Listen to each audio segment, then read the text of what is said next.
What's going on, everybody? Welcome to Crunch Time with Jeff, Booner, Lukas, and Gentry. It is Thursday, July 18th. I hope everyone's having a great day. We got a lot to get into. We have two guests on today. Packed show. I'm excited for it. How Boone, we're making some moves behind the scenes with the Booner, the coach Booner. We're going to talk about that. But how's everyone doing today? I'm feeling good. Feel good. It's Thursday. Friday tomorrow, weekend tomorrow night. If things work out the way I think they are, we will have a stream tomorrow for Coach Booner. We'll be rolling. Oh yeah, Boone. Oh yeah. Yeah, great day, fellas. I've been suffering in silence. My stomach has just been kicking my ass all day long. It's just I get like 15 minutes and I'm just in pain. But we're getting through it. Time to talk some ball with the fellas. We need to get you a new diet over there. Booner, I'm sorry. I'm not taking dietitian advice from you. What's that supposed to mean? Whoa. Implied how it may be. That's crazy. I was just trying to be a good friend here. Oh, I know. I was away. Boone caught a stray. You know what? Sorry for trying to be a good friend. For trying to look out for one of my friends. Won't do it again. Noted. It's all right, Boone. We start out spicy. Tyler asked, Crunch Time. Did you guys get your NCAA 25 game? I think Mike did. I bought it as well. We're trying to get Booner set up here so he can stream and be great. I've got an Xbox. I got to pick an Xbox up tomorrow, and I think tomorrow after the show at 10 p.m. If the logistics of the streaming stuff, I didn't realize how much goes into game streaming until today as I'm starting to plan for tomorrow. I start getting all these text messages and people reaching out saying, I need this. You need some sort of cards. You need there's so many things when it comes to streaming games. All literally I'm going to do is our thing that we do here for the show. I'm just going to screen share my screen and you guys can watch me play some college football. I'm not getting into all of this. I had to teach Boone today what a capture card was. Do you know what a capture card is, Lucas? On the game consoles? Yeah. We're yeah. Never heard. I thought everyone knew what that was. I used to stream a little bit. I used to be in those leagues where you'd pay $50 for Madden, and then we'd have a little account that we shared. Won a couple of those things. We do have an age difference here. My when I was in high school growing up, none of my friends, no one streamed. We were outside playing football and doing stuff all day. You guys are streamers. You guys grew up streamers, and that era. We're we have a good age gap between us, so I get it. You guys are teaching me some stuff. I really appreciate it. We played outside. I'm assuming Lucas played outside. We played outside, but you're just a boomer. Yeah, that's fine. So not Booner aside from boomer, but capture card. I can't wait. Get educated, Boone. You need it. We should be good to go tomorrow night. And if not, it'll be Sunday. But tomorrow, expect when the show is done, 10 p.m. Hop right on. And during the show tomorrow, the people will be helping select my team that I will be coaching. So should be a fun time. Good show today, too. I suggested New Mexico State. That was my suggestion. The Aggies? Yep. Mm-hmm. If you guys want to suggest a team on my Twitter, I put a post out. Go comment below what team you want me to be, and I will pick 4, and we'll move from those 4. Yeah, there's I'm currently in my Kent State rebuild. Worst program apparently in the game. Ever. It's a one-star university on the game. And what's your record? We're 7-1 or 8-1. I don't know. Hey, I'm just the offensive coordinator. I don't handle the other side. I just handle the offense. And we're playing. We're the Akron Zips taking that MAC championship of Ohio, running for it. Oh, you got the Ohio Bobcats as well. Bobcats, got to watch out for them. God, Kent State is probably you think of Akron even before you think of Kent State if you live in Ohio. The Golden Flashes, Julian Edelman, Tony Gonzalez. Yeah, what's wrong with Antonio Gates? Antonio Gates, not Tony Gonzalez. Some dogs. Bree Archer. Yeah. Some dogs. And now Jeff Iafrate. Coach Jeff Iafrate. Yeah, offensive coordinator. Jeff Iafrate. I haven't played the Road. Is it Road to Glory where you make the player? Yeah. I have not played that yet. I will. I'm going to experiment. I've seen some guys playing as DBs and, different things. I'll probably try that out. But I see everyone in our chat's playing. So, it's definitely I'm so obsessed with this game. It's so much fun because of the recruiting aspect that when Madden comes out, I'm still going to get Madden. but this game is gonna like hold me over and probably keep me busy even when Madden's out. Like, dude, it's a great game.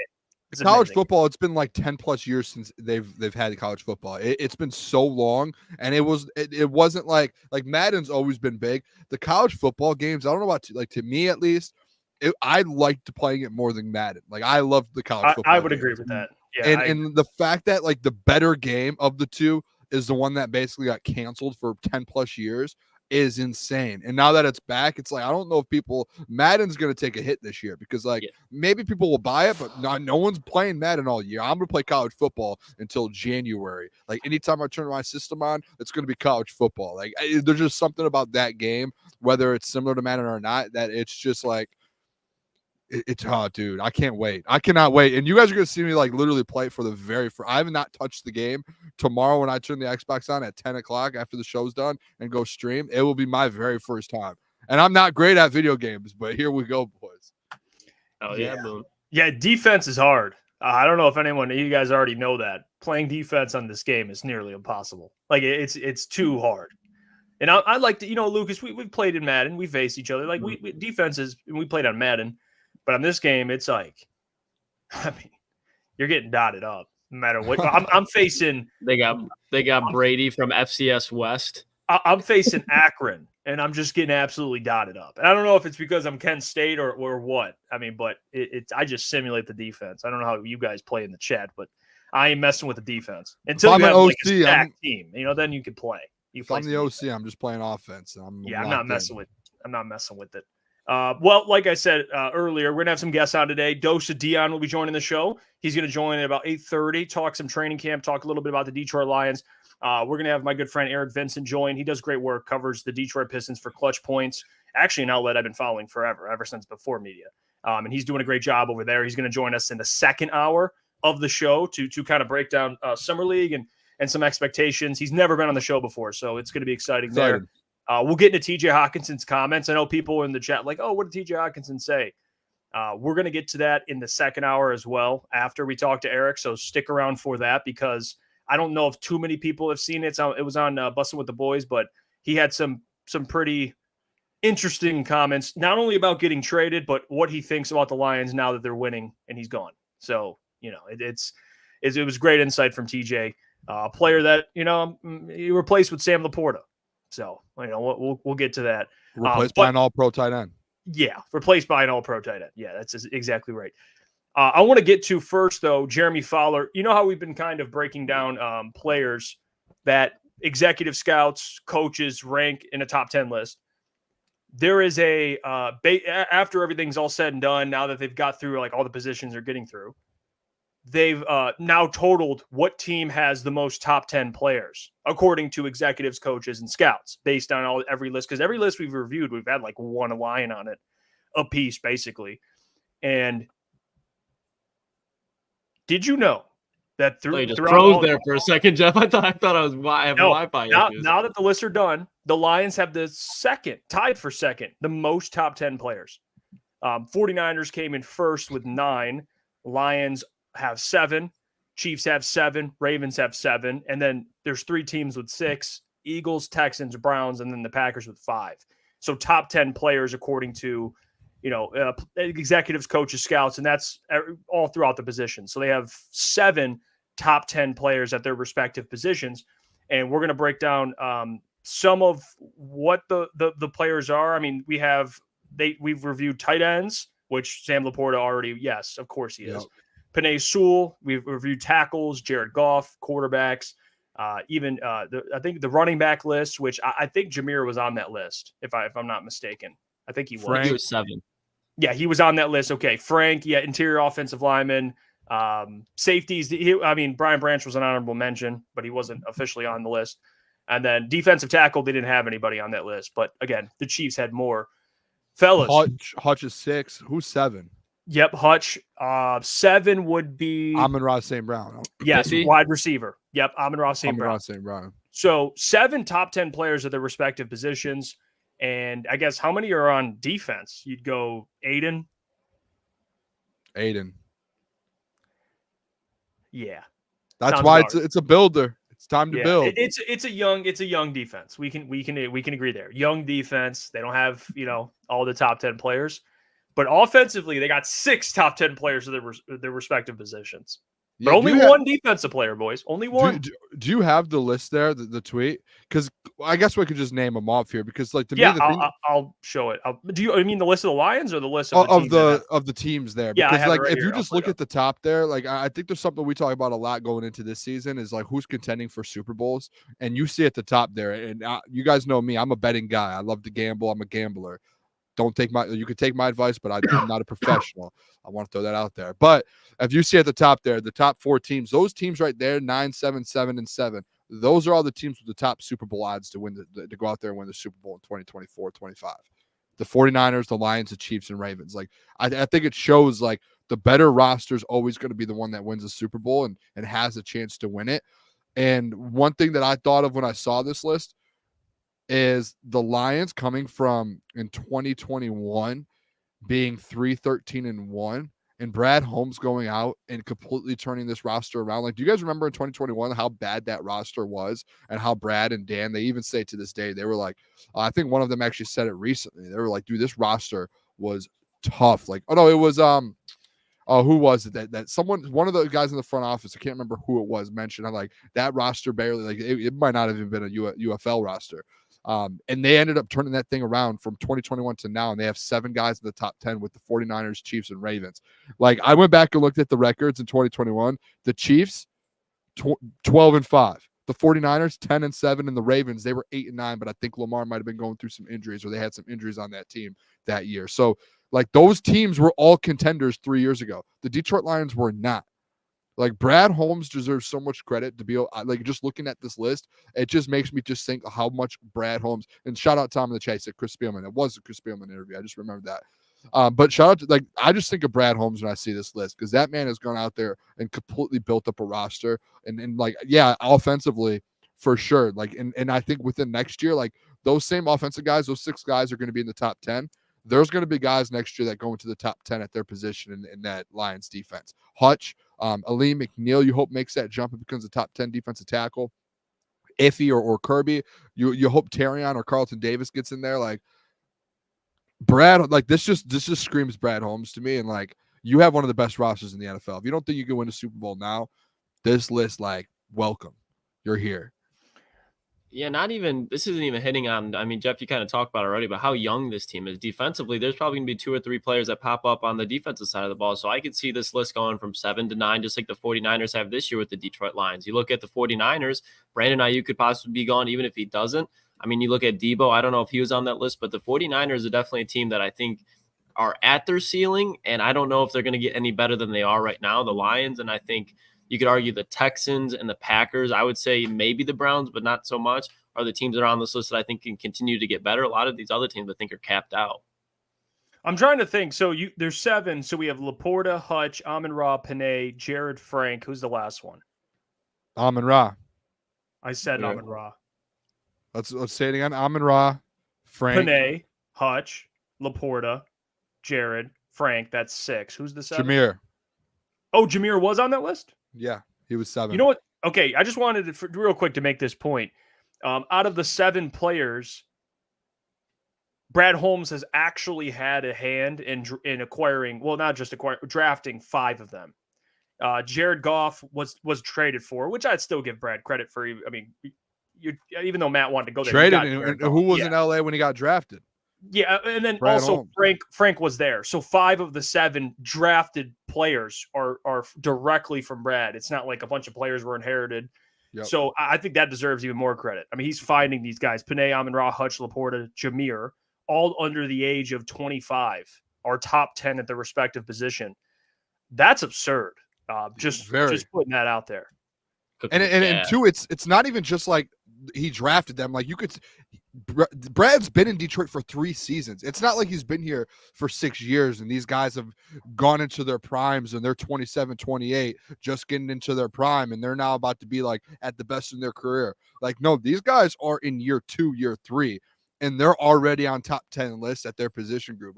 I think that's unheard of to see. You do see guys instantly in the NFL come in within a year or 2, instantly boom, oh, we know he's a dude.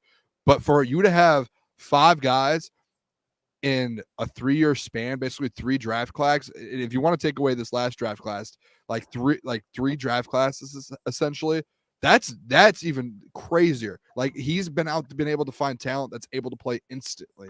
And like for Dan too, like Dan to get these guys ready and develop these guys instantly and as fast as they do, like the whole organization as a whole being able to pull that off is insane.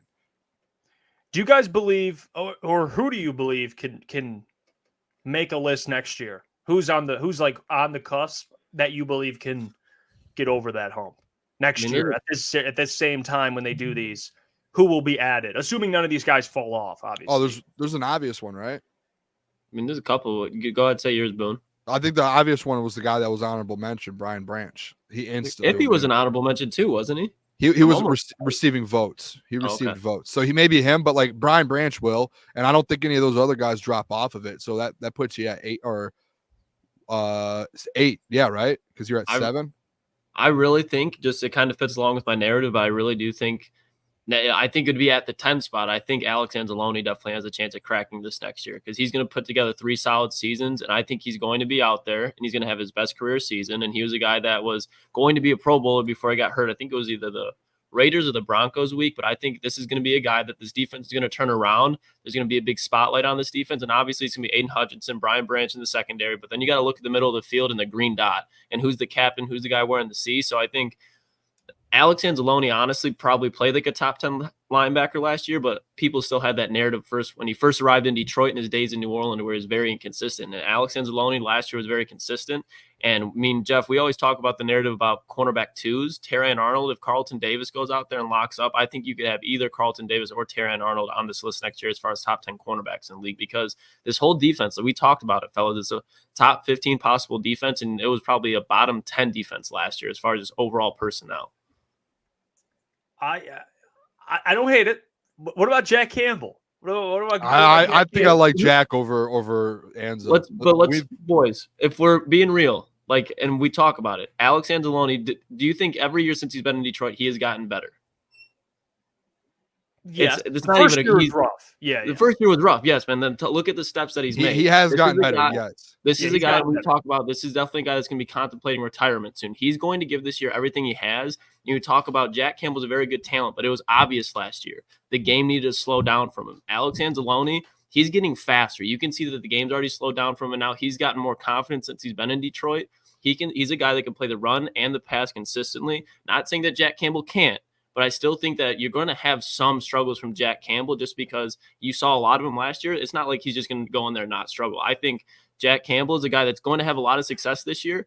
But in my opinion, I still think Alex Anzalone in 2024 is going to be the best linebacker on this football team. It's not a knock on Jack. Real quick, Boone. Let me throw this up, and then you can, because I think we agree. We might be wanting to say the same thing here. Because I'll just say this: if Jack Campbell does not take a significant step forward, and I know you said there'll be some times where he struggles. I'm sorry, I'm concerned. You took this man at 18. He should come out this year and be your best linebacker. He's going to take a step, but I don't think a step instantly makes him better than Alex Anzalone. So this is my thing with Jack. And again, Braylon Dennis said, I love Anzalone. Stop hating on him. I'm not hating on Anzalone at all. No one's hating on Anzalone. I've made it very clear if Jack Campbell becomes who we thought drafted Jack Campbell at 18th overall, if he becomes that Jack Campbell, you have one of the best linebacking cores in the entire NFL because Alex Anzalone, I thought last year, if he didn't get hurt, he was going to be a Pro Bowler. So, yes, Anzalone is a fringe Pro Bowl player, and he could be in the Pro Bowl this year. Jack Campbell, and this is just what it is. There's no question in it. He has a way higher ceiling than Alex Anzalone now. Alex Anzalone, to your point, Klotz, is Anzo is towards the end of his career to where he knows in the next 5-6 years, he's probably going to say, hey, I need to hang up the cleats.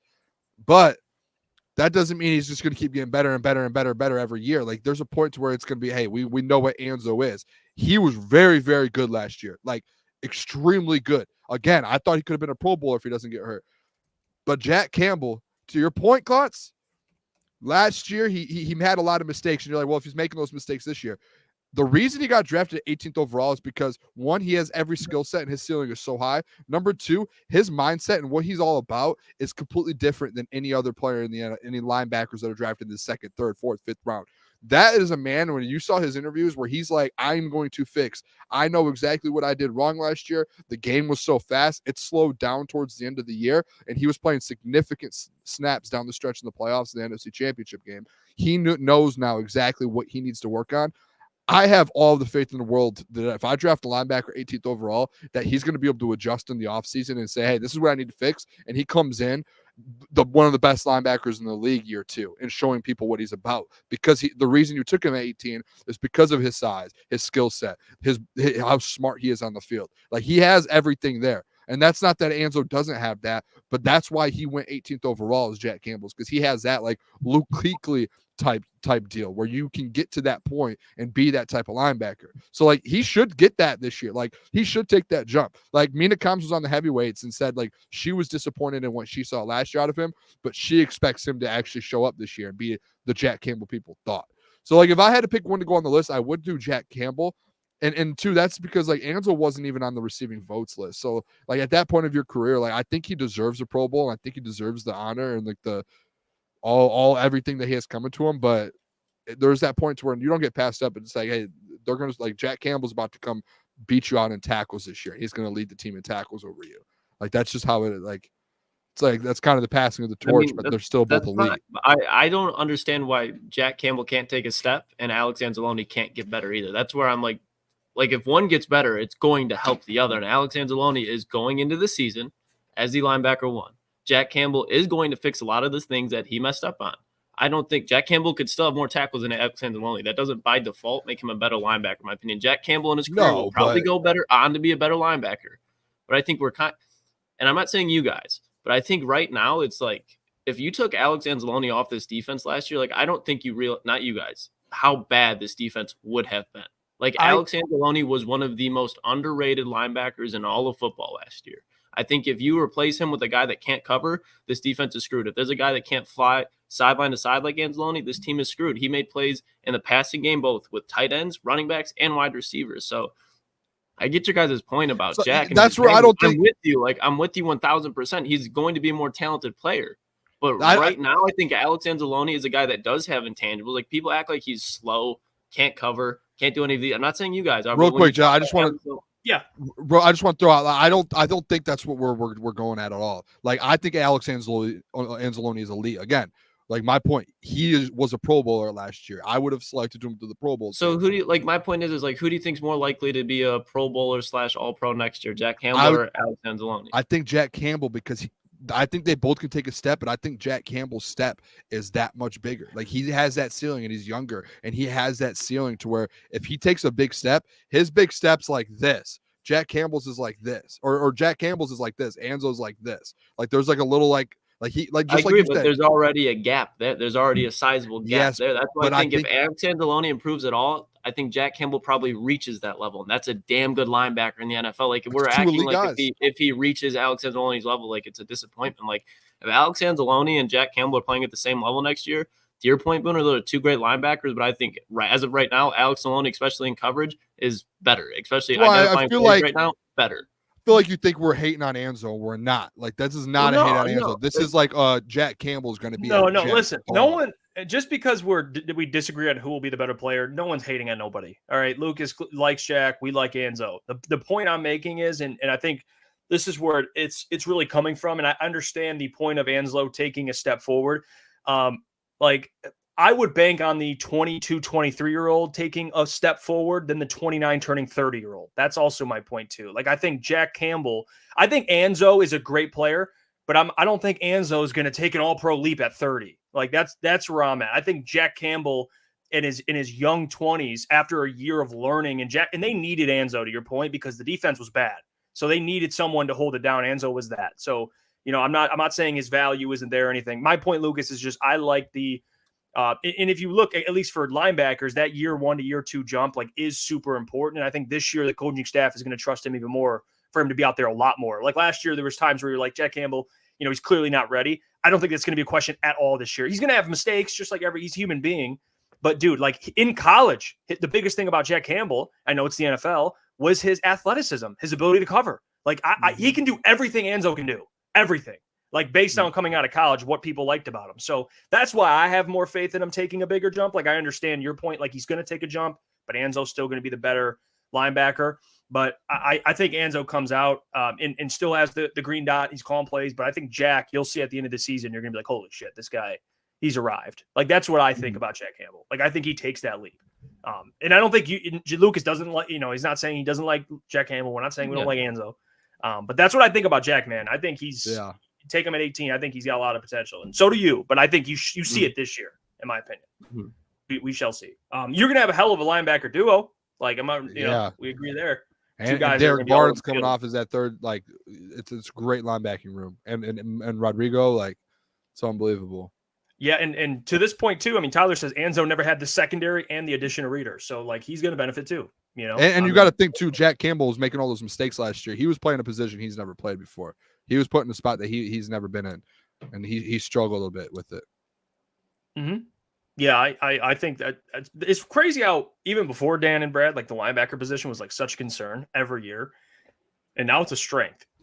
Excuse me, like even Rodrigo coming out. He'll make a play if you need him. Yeah, and you got such an underrated draft pick, Derek. Yeah. Oh, to your point, Lucas, Calvin Shepard.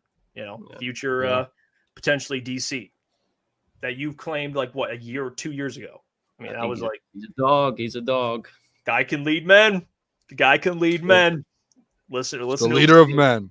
Yeah.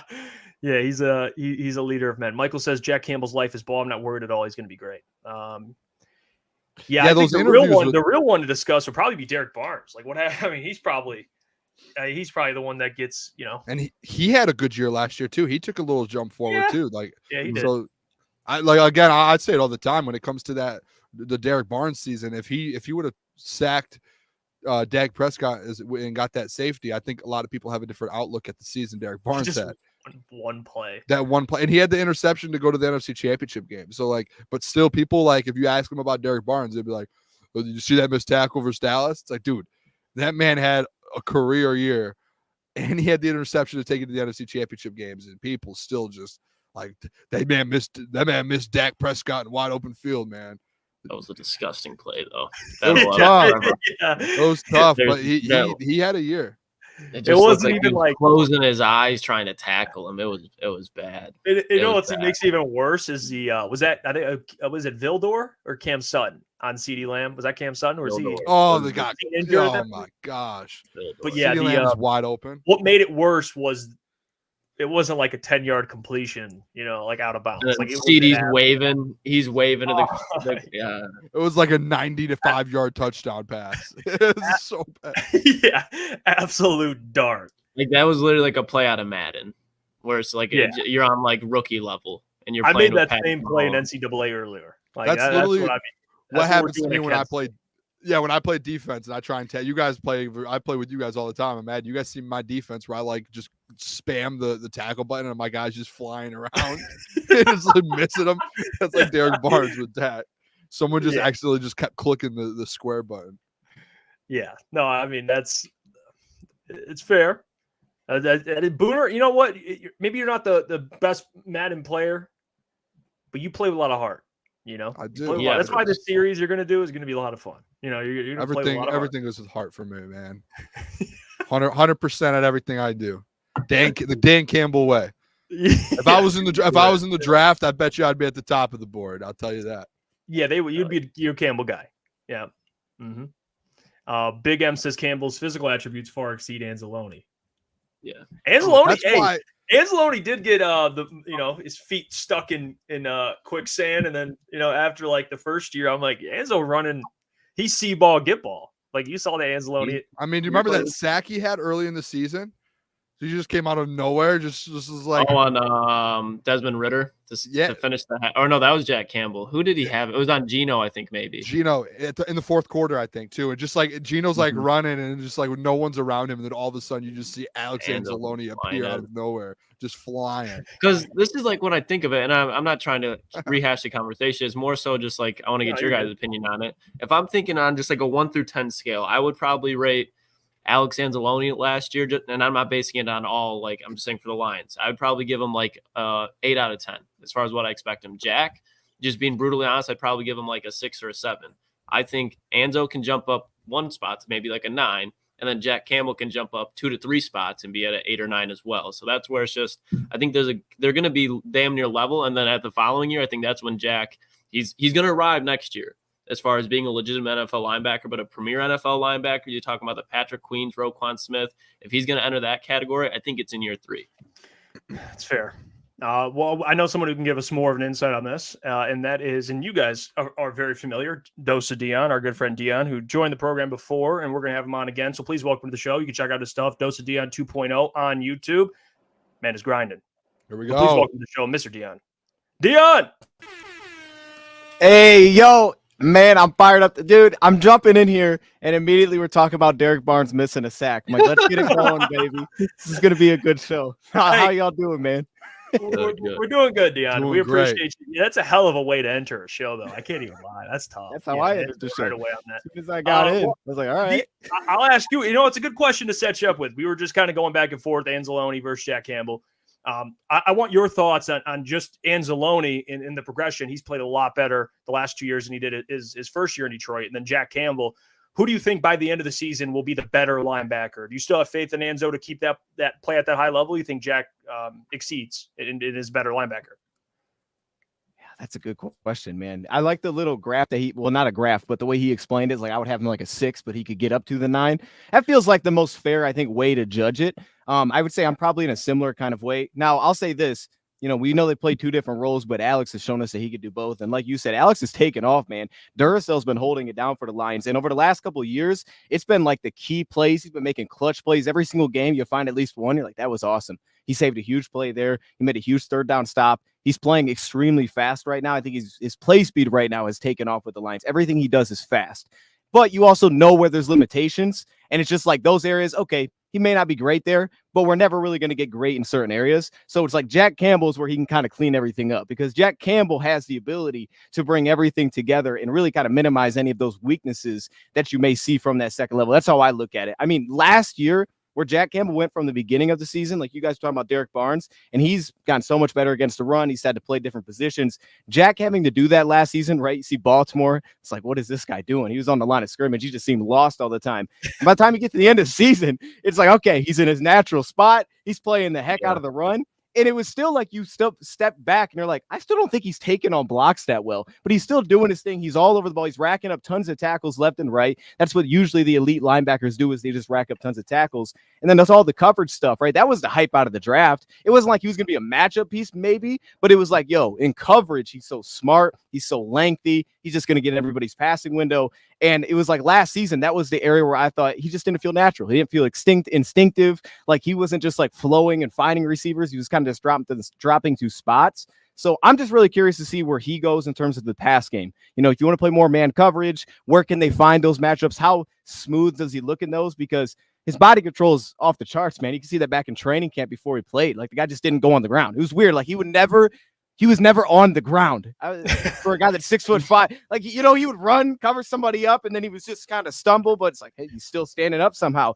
That's what I'm excited about because there's so much versatility there. So I don't think I answered that question at all. Like straight up, I kind of forgot what the question was. So it was a great breakdown, Dion. Yeah, I like the way you explained that. Dion, training camp's coming up in the next few weeks here. I'm sure we'll see you out there a couple times. 2-part question here, though, with training camp. And I'm interested to hear what you say because we've been talking about this for like a month now. And it feels like it's like, man, like we just wanted training camp to get here by now.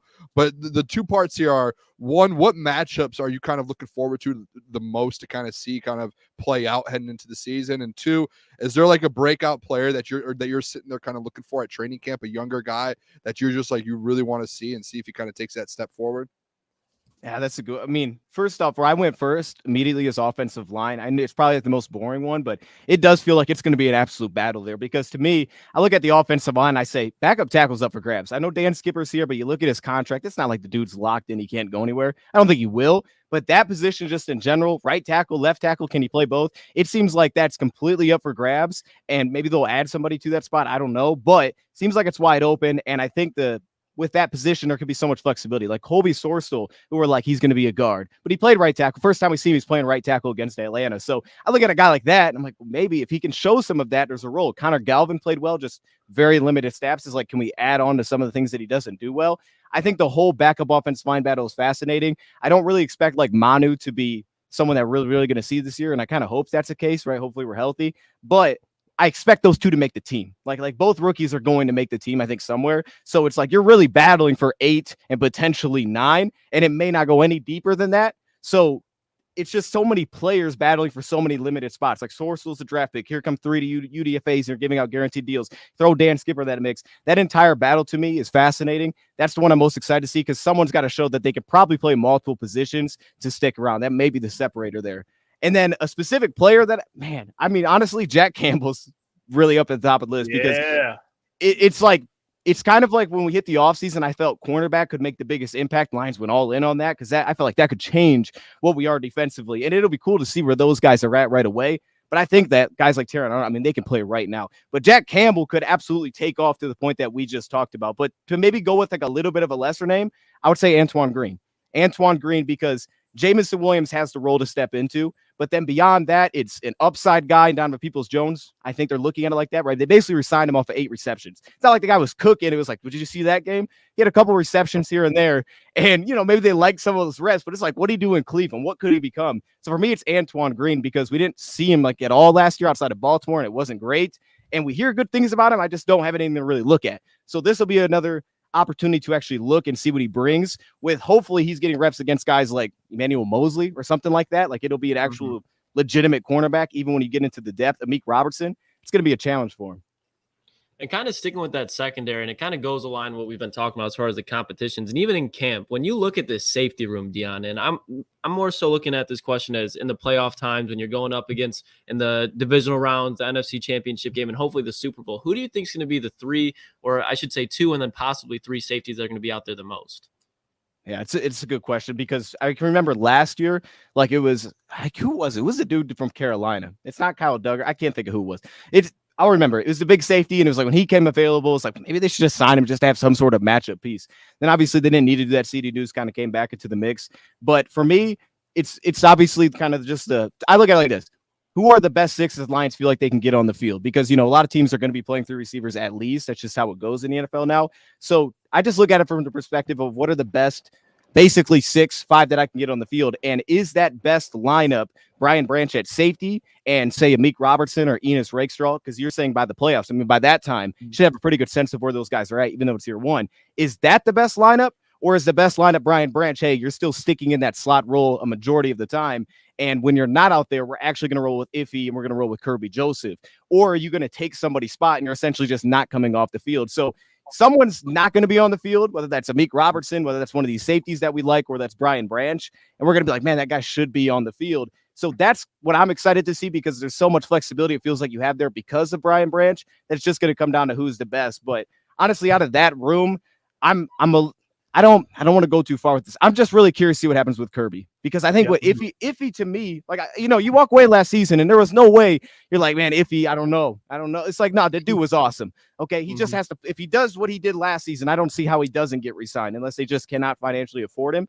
So I'm really curious about where Kirby falls into all this because we saw him and Branch play together a little bit last year. Then if he came back and it was like, that's the show, Brian Branch and I are going to start to come off the field. And then it's like, hey, you're done at safety. So to me, I'm curious to see if there is a battle that breaks out there where it's like Brian Branch is trying to keep basically Kirby or Iffy off the field.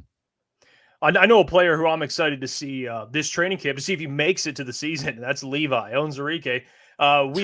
We talk about Levi on this show, and you know Lucas has his thoughts, and we always now it's being reported on like every outlet whether or not he's going to make it to the season if he's going to be a cut candidate.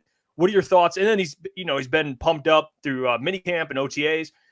How do you think that's going to play out, Dion, with Levi Onwuzurike? A lot of it has to do with the back injury he sustained. Where are you at with kind of what's left? You think he's a player that, oh, you know what, maybe he's been dealing with some injuries. He's still got something to give, or do you think time's just ticking for Levi Onwuzurike? Yeah, I mean, real quick, I just got to give a shout out to your little monitor you got there in the background that has the crunch time. Look, that looks pretty good, man. All right, that looks pretty professional, dog. I used to have like a TV, and that thing would just turn off like 2 minutes in. I didn't know it was off. Like, you got to turn off sleep mode. You got to turn off sleep mode. Look, I wasn't that educated, so that thing would just turn off, and then maybe the other one was I had two. I was like, this is gonna look fancy. I just gave up on that, man. 2 videos were done. So yours looks good. Levi, though, here's what I'm excited about, because we hear like the rumors. I don't know if this is rumors or not, but like, hey, he's bulking up a little bit, right? Maybe he's putting on some weight, filling out his form a little bit. And if that's true, I love the idea of the fact that, like, yo, just buy into that aspect, because I think in the flashes that we've seen, we know we've only seen limited. He actually wasn't too bad last season, just so limited. But even if you just go to week 1 against Kansas City, he was pretty good. He got some pass rush in that game, and he showed you the ways that he could win right now. And I think playing into, hey, I'm just going to be a little bit bigger. All right, I'm going to get a little bit stronger, because if I play into, I'm just going to physically dominate the guy across from me. I still have that explosiveness, but it can sort of minimize some of the areas where maybe I don't look great right now. And I can lean into what I do well into this final year, which, as you pointed out, right, last year of his contract, this has to show now. Like, this is your opportunity. And I think leaning into that play style is going to give him the best chance to do it, to make that immediate impact and bring something to the table for the Lions. Because as a run defender, he's strong. We see it in the upper body, but it's like, yo, if you build up that lower body, which is built sort of weird, like you see it with his ankles, he's built kind of weird, like to just hold ground. It's like, dude, just bulk up a little bit. All right. And if we can get more consistency there, we know you can rush the passer. And it's not like the dude's winning with spin moves and he's all finesse. He's winning with power. That dude's moving people like a nose tackle. So I'm excited that he might be playing into that a little bit. But honestly, as we all know, it just comes down to if he's healthy. Yeah, where are you at with the whole Matthew Judon situation? That's been like the big hot thing in the Detroit Lions fan base last 2 weeks. We've talked about it a ton. Are you in on that, or are you out on that? Talk to me, Dion. Talk to me. Okay. So I think one person's in here. I'll say this, man. With Matthew Judon, I look at it like this. I don't see really much of a scenario where Matthew Judon does not get traded at the trade deadline. I don't think it's going to happen maybe before the season. I think the dude's got to get moved, though. Unless New England's surprisingly like really good, which I don't think is going to happen, I think the dude's going to get moved. And I look at it from Judon's perspective, and I don't remember exactly what this was toward, but I can remember when I had looked at this weeks ago, he had liked the Baltimore Post, and there was like, whoa, maybe he wants to go to Baltimore. And I just look at it as, well, maybe he just wants to go to a good team. 35 years old, I think he is right now. If that's the case, like, hey, Matthew, look, you don't even got to worry about that dang weather you've been having to deal with, right? You're indoor here. So I look at it as, I think he's going to get moved. It's just like, where does that price point get? Do they feel like if we let him go and he has a strong enough season, he'll get a big enough deal where maybe the comp makes more sense than trading him away? It could get to the point, because of his age, where it makes more sense that instead of trying to grab a comp pick, they would say, hey, we'll just take the trade. And I think because of that, for the Lions, I think that's something that should absolutely be on their radar, because it's not like he has a deal into the future. As long as it's not like if it's more than a 3rd round pick, now you have to start talking, yo, are we going to extend this guy immediately? Yeah. Then that could become an issue. But I think if it was for whatever reason less than that, I think it has to be on the radar for the Lions, because you're probably going to have guys by the trade deadline that are going to miss some time. Marcus Davenport's probably going to miss a little bit of time. So, we'll just have to see how healthy he is by that part. But for me, Matthew Judon is awesome. I mean, we all saw it. Like, it was a couple years ago when we saw us play New England. I mean, he was eating against, we like him. We like Taylor Decker. We like Penei Sewell. Giving Taylor Decker problems in that game. Matthew Judon's awesome. So I'm on board. Yeah, he was giving rookie Penei some work for sure. That was definitely one of Penei's rough moments, but he's the best tackle in the NFL. I don't care what PFF or what the executives had to say at this point. It's pretty obvious. But a guy that's not proven yet for this Lions offense is J-Mo. And we put out a graphic. We said over-under 650 receiving yards. Not so much asking you the over-under, but what are you realistically expecting from Jameson Williams as far as production and his role with this offense through all 17 weeks in the postseason? Yeah, I can't bet money on this, but I would bet like some push-ups or something that he's absolutely hitting that over. All right, that's a very confident bet he's hit that over, just because I think there's no question to me outside of him just missing a ton of hey, don't gamble, J-Mo. This is a word. Do push-up gambling, okay? If he's doing that, Jameson Williams is on the field. There's no way he doesn't hit 650 yards to me, because there's nothing in front of him. I mean, St. Brown's in front of him, but St. Brown doesn't need to come off the field for J-Mo to have a role. He's going to have his biggest opportunity in front of him. There's no one standing there that's like, well, maybe this guy should get the look. He's going to get the nod. And then it's just about, to me, can he just open up more diversity in what he can do as a route runner? Can we be a little bit more than we think of you just take off the top? Because that's not going to be enough, I think, in this offense specifically to get a deal that he's going to want to get. The Lions have left that door open. I think they've done this with guys like Derek Barnes. We've seen it where it's like, we didn't really sign a guy to play that role. We just kind of found who was in-house. We let him take off with it. We gave James Houston an opportunity. We've given guys opportunity to take off. A lot of times they have. Jameson has that role in front of him, and this is his opportunity to take off. So I think he's definitely going to hit 650 yards because I think he'll kind of just be forced to get to that mark. And by the way, he ended the season, he ended on a high note. I mean, San Fran wasn't perfect, but he did end on a high note. And I think the areas where you want to see him work, he was working on, I thought, at least during last training camp a little bit. So if all the news and reports and stuff like that are true, I think he pretty easily gets 900 receiving yards. And kind of staying on this real quick before Jeff goes again, and I know Booner definitely wants to hear what you have to say about this. J-Mo, he's a weapon. We all expect him offensively to put up some numbers. What are your opinion? Because Booner keeps saying put him back there at kick return. I don't think it's a bad idea for how good he is, but my concern comes just with the injury. Jamison Williams, we talk about wide receiver depth concerns. I don't want to see J-Mo getting hurt on a kick return, but I understand the logic. What's your opinion on it? Yeah, I mean, personally, man, I think this is a rumor, or this is like what we're thinking is going to happen. So it's going to sound boring. I want to see Vaki returning kickoffs because that might be his. See, that might be his only like opportunity early to kind of like get some like, yo, hey, look at this dude. We should actually maybe give this guy some snaps. So I think he's going to be full-time running back. And if that's the opportunity he has to step into that role, I want to give him that. That way we can actually just get a chance to see what he looks like. Because the other two, if healthy, they're not going to come off the field much. I mean, it sounds fun. Like I don't see. It's like this. It's like when the Lions are defending, field goals, right, or extra points, and I'm watching it. I'm like, okay, why is Broderick Martin not out there? I mean, I don't care if the dude doesn't play. Like, I would literally just have him. Dude, the guy's 6'5". He's got like 85-inch arms, dude. Just why would he not be on the field in that spot? So I like the idea. Like, yo, can we see some trickery? How creative can you get with these new kickoff rules? If there's a team to do it, it's going to be Dave Phipp and the Lions. I mean, they were talking about it immediately. They'll have something up their sleeve to be like, oh, snap, J-Mo's back there. He'll probably fake catching it. The other guy will catch the ball and he'll take off. But I think I honestly lean towards Vaki there. Yeah, because that opportunity's there and we need him. Like, we really do need J-Mo because outside of J-Mo, I don't really know what we're going to have at that position. So we need him to have that big role. So I would not put Jameson back there. I ruined the fun, but I wouldn't. Dion, it's field position. That new kickoff rule. You get J-Mo out there, you get the ball at the 40 every single time. Two first downs, you got yourself a field goal instantly. I'm telling you, strategic. Okay. Hey, okay. I'm with. To be fair, I get your point, Booner. I tend to agree with Lukas and Dion, but regardless, you guys can go check out Dion's stuff at DoseOfDion 2.0. Dion, we appreciate you, man. Absolutely spitting appreciate today. You a ton. Let's get you on. Let's get you on in the future. Maybe recap training camp or something like that. But we appreciate you a ton. Thank you. That sounds good. Hey, are you guys going to be at training camp at all? You guys have to let me know. We'll okay, sweet. Okay, sweet. I'll see y'all there. All right, let's cool, do it. Hey, I'm fired up, man. Thank you guys for having me, man. Have a great day. Anytime, man. Appreciate you, Dion. Anytime. There you go. DoseOfDion. Go check out his stuff.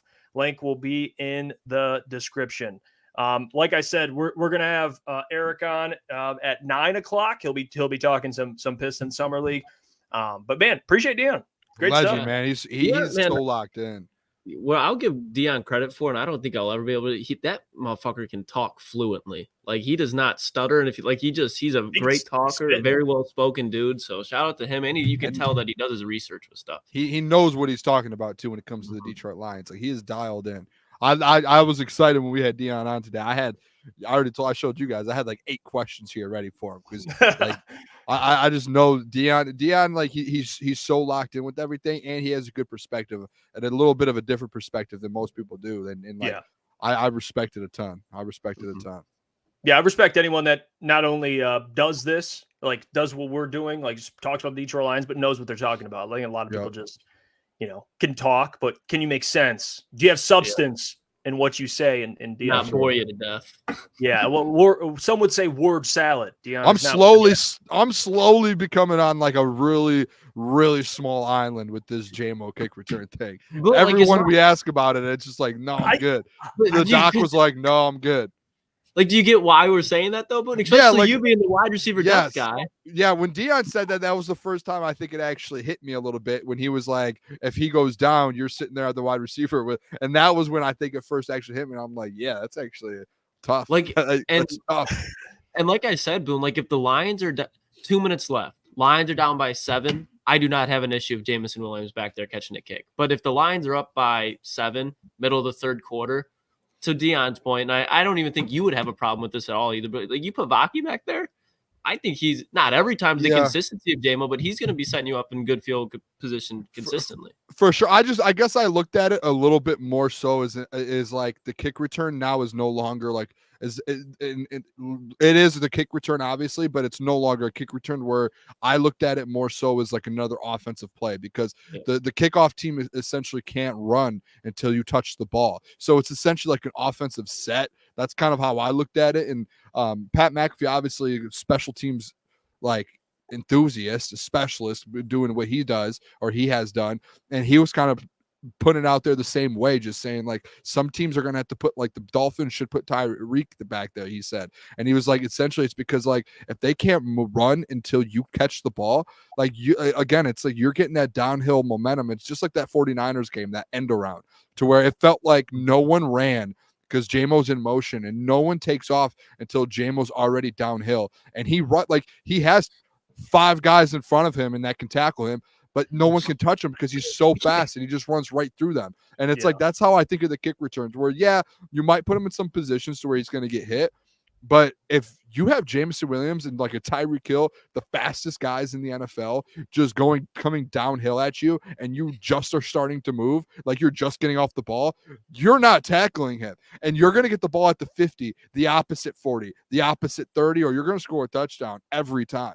And it's like no one's going to be able to stop that. And now that was my only thought with it, is just like the speed. And like, I think Sione Vaki would be able to be very good at it. I just don't think like Sione Vaki obviously doesn't have no one on this team has the speed of Jameson Williams. He's one of the fastest guys in the entire NFL. He's up there with Tyreek Hill. So like Boone, I'd even be nervous throwing Leaf back there if I'm being real. Like, and I know he's been the returner for it, but I just think this season he's a little bit more valuable because of the depth that we talked about with no Josh Reynolds. So even like it's not even like a J-Mo thing. I just think offensive starters, try to use them strictly for offense as much as you can, unless you're like getting your hand twisted where it's like, all right, Baki's out, we need to make a play.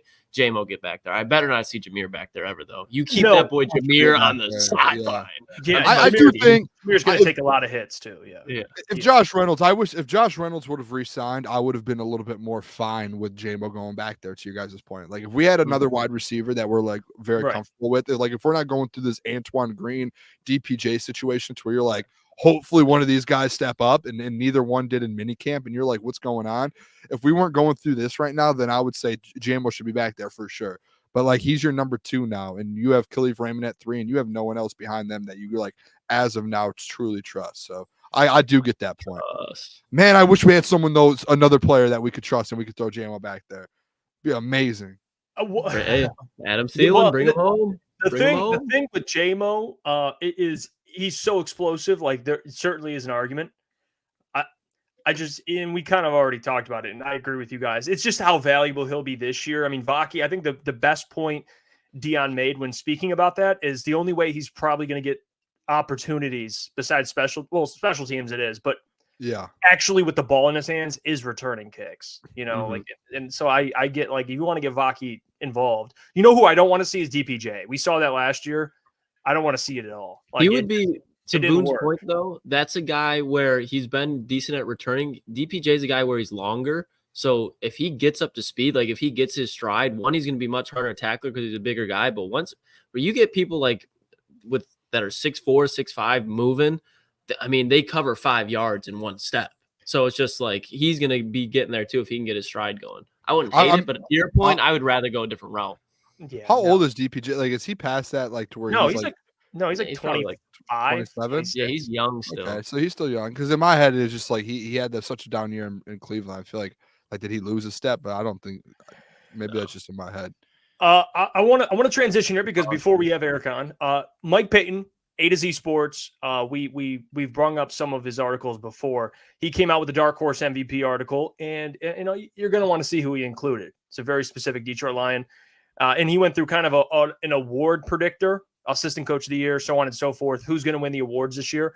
And he had a couple Lions on there. So let's go check out what he said. Assistant coach of the year, he had Ben Johnson, which I don't think anyone would be surprised. He should have won it last year, in my opinion. Yeah. Who was it again? It was someone that should not have. I think it might have been the I can look it up real quick. It was like I argued. I think there's a reel on this channel still. I could be wrong. Oh, Jim Schwartz. That's fair. Oh yeah. That and I argued for him, And well, this was it might have been 2 years ago, but regardless, this year I think he's going to get assistant coach of the year. I mean, he's due. The guy's the best assistant coach in the league, and he has not gotten an assistant coach of the year award. Like, what? Doesn't make any sense. But that's who he predicts. Coach of the year, he has Raheem Morris. Oh, hey, I can see that. They're going to win a lot of games. I don't hate that. I can see. It has the storyline. He's got the storyline. First year. They're going to win that division, I think. Maybe the Bucks, but I think the Falcons are due. Do you know who could win that award? Is Klotzy, Shane Steichen. Like, if he really does somehow win the division with the Colts, and obviously they don't take playoffs into account. It's like that ends up coming to account when it's only a regular season. But if Shane Steichen wins that division after the Texans just did, I wouldn't be shocked if he ends up winning that, because that division, everyone's putting the Texans on that. I'm trying to pull up here to see who's Jim Harbaugh. If the Chargers win more than 8 and Raheem Morris doesn't win it, like say the Falcons are kind of average, I think Jim Harbaugh, to your point, what you say about how important it is to have narratives, Boone, he's the favorite. If the Chargers get hot, I think it's Jim's. This is Jim Awards to lose, I think, at this point. So the betting odds here for NFL Coach of the Year in 24-25 is Jim Harbaugh plus 900, Raheem Morris plus 1,000. So second, tied for second is Matt Eberflus in Chicago, which I think is terrible. Terrible. D'Amico Ryans is third with plus 1,400, and also tied at third with the D'Amico Ryans is Shane Steichen at plus 1,400. And then to top that off there, Jonathan Gannon's plus 1,500 and Dave Cannell's. Where's Dan? That's shocking. That one's shocking. I don't think the Panthers do much. So. Where's Dan Campbell on there? He's low. I think like these guys again, like when you get into that point to where you're a contender, you're basically Dan Campbell is. I mean, he's at like almost the bottom of the list. Yeah, because I mean, if not, it'd be like Andy Reid. He's got a coach of the year for the past decade. Plus so 2,500. I think it's the guy that does the most with the least. And still able to win. Like, yeah, you could have gave it to Shane Steichen last year, but no, you're not going to do that because he didn't make the playoffs. Like, you give it to the guys like D'Amico. That was whole thing with Stefanski he's winning with nothing there. Question mark. I don't understand. He's got the executive of the year and Joe Flacco is balling out. But either way, like those are the guys. If you can do a lot with less compared to the other playoff teams, I think. Yeah. And Dan Campbell's the 16th best odds there for Coach of the Year. So once you get to that point, like last year was his best chance of winning. I don't think, to be honest, if you're a head coach, yeah, it's an honor to win that award because you're the technically the best head coach in the NFL. But like Andy Reid is, or like Dan Campbell, or like Sean McVay, those are the best guys in the NFL. But like, I don't think you want to be in that award conversation because that just means like, you have a bad team. It's a good thing because you did your job and you took a quieter team and did something with them. But it's still like your end goal is to win Super Bowls. So you want to get your name out of that conversation pretty quick. Yeah. You definitely don't want it to be the peak of your career. I think that's like a situation like Brian Dable looks at. Hey, what's his name? The Cleveland. I don't know why I'm drawing so many blanks. Stefanski? Oh my God. Stefanski. Two-time world champ. Yeah. He just never gets away from it. I'm sure he's a favorite for it this year as well. Yeah, there's a reason. The Kevin Stefanski glade. Joe Flacco. I get it. He got coach of the year, and they also had the executive of the year on the team as well. That's just where I'm okay. Well, and it was a defensive-led team. Comeback player of the year. They have Joe Burrow. Okay, I understand that. Now, defensive rookie of the year. Klotzy. It's my narrative. That would trump your Jaguars defensive line, I think, if that happens. But it's a win-win. You see how I have to hedge my bets, because I'm a big Latu guy. You are. So if he wins, then it still fits my narrative. I don't hate this at all. I think this is a fair.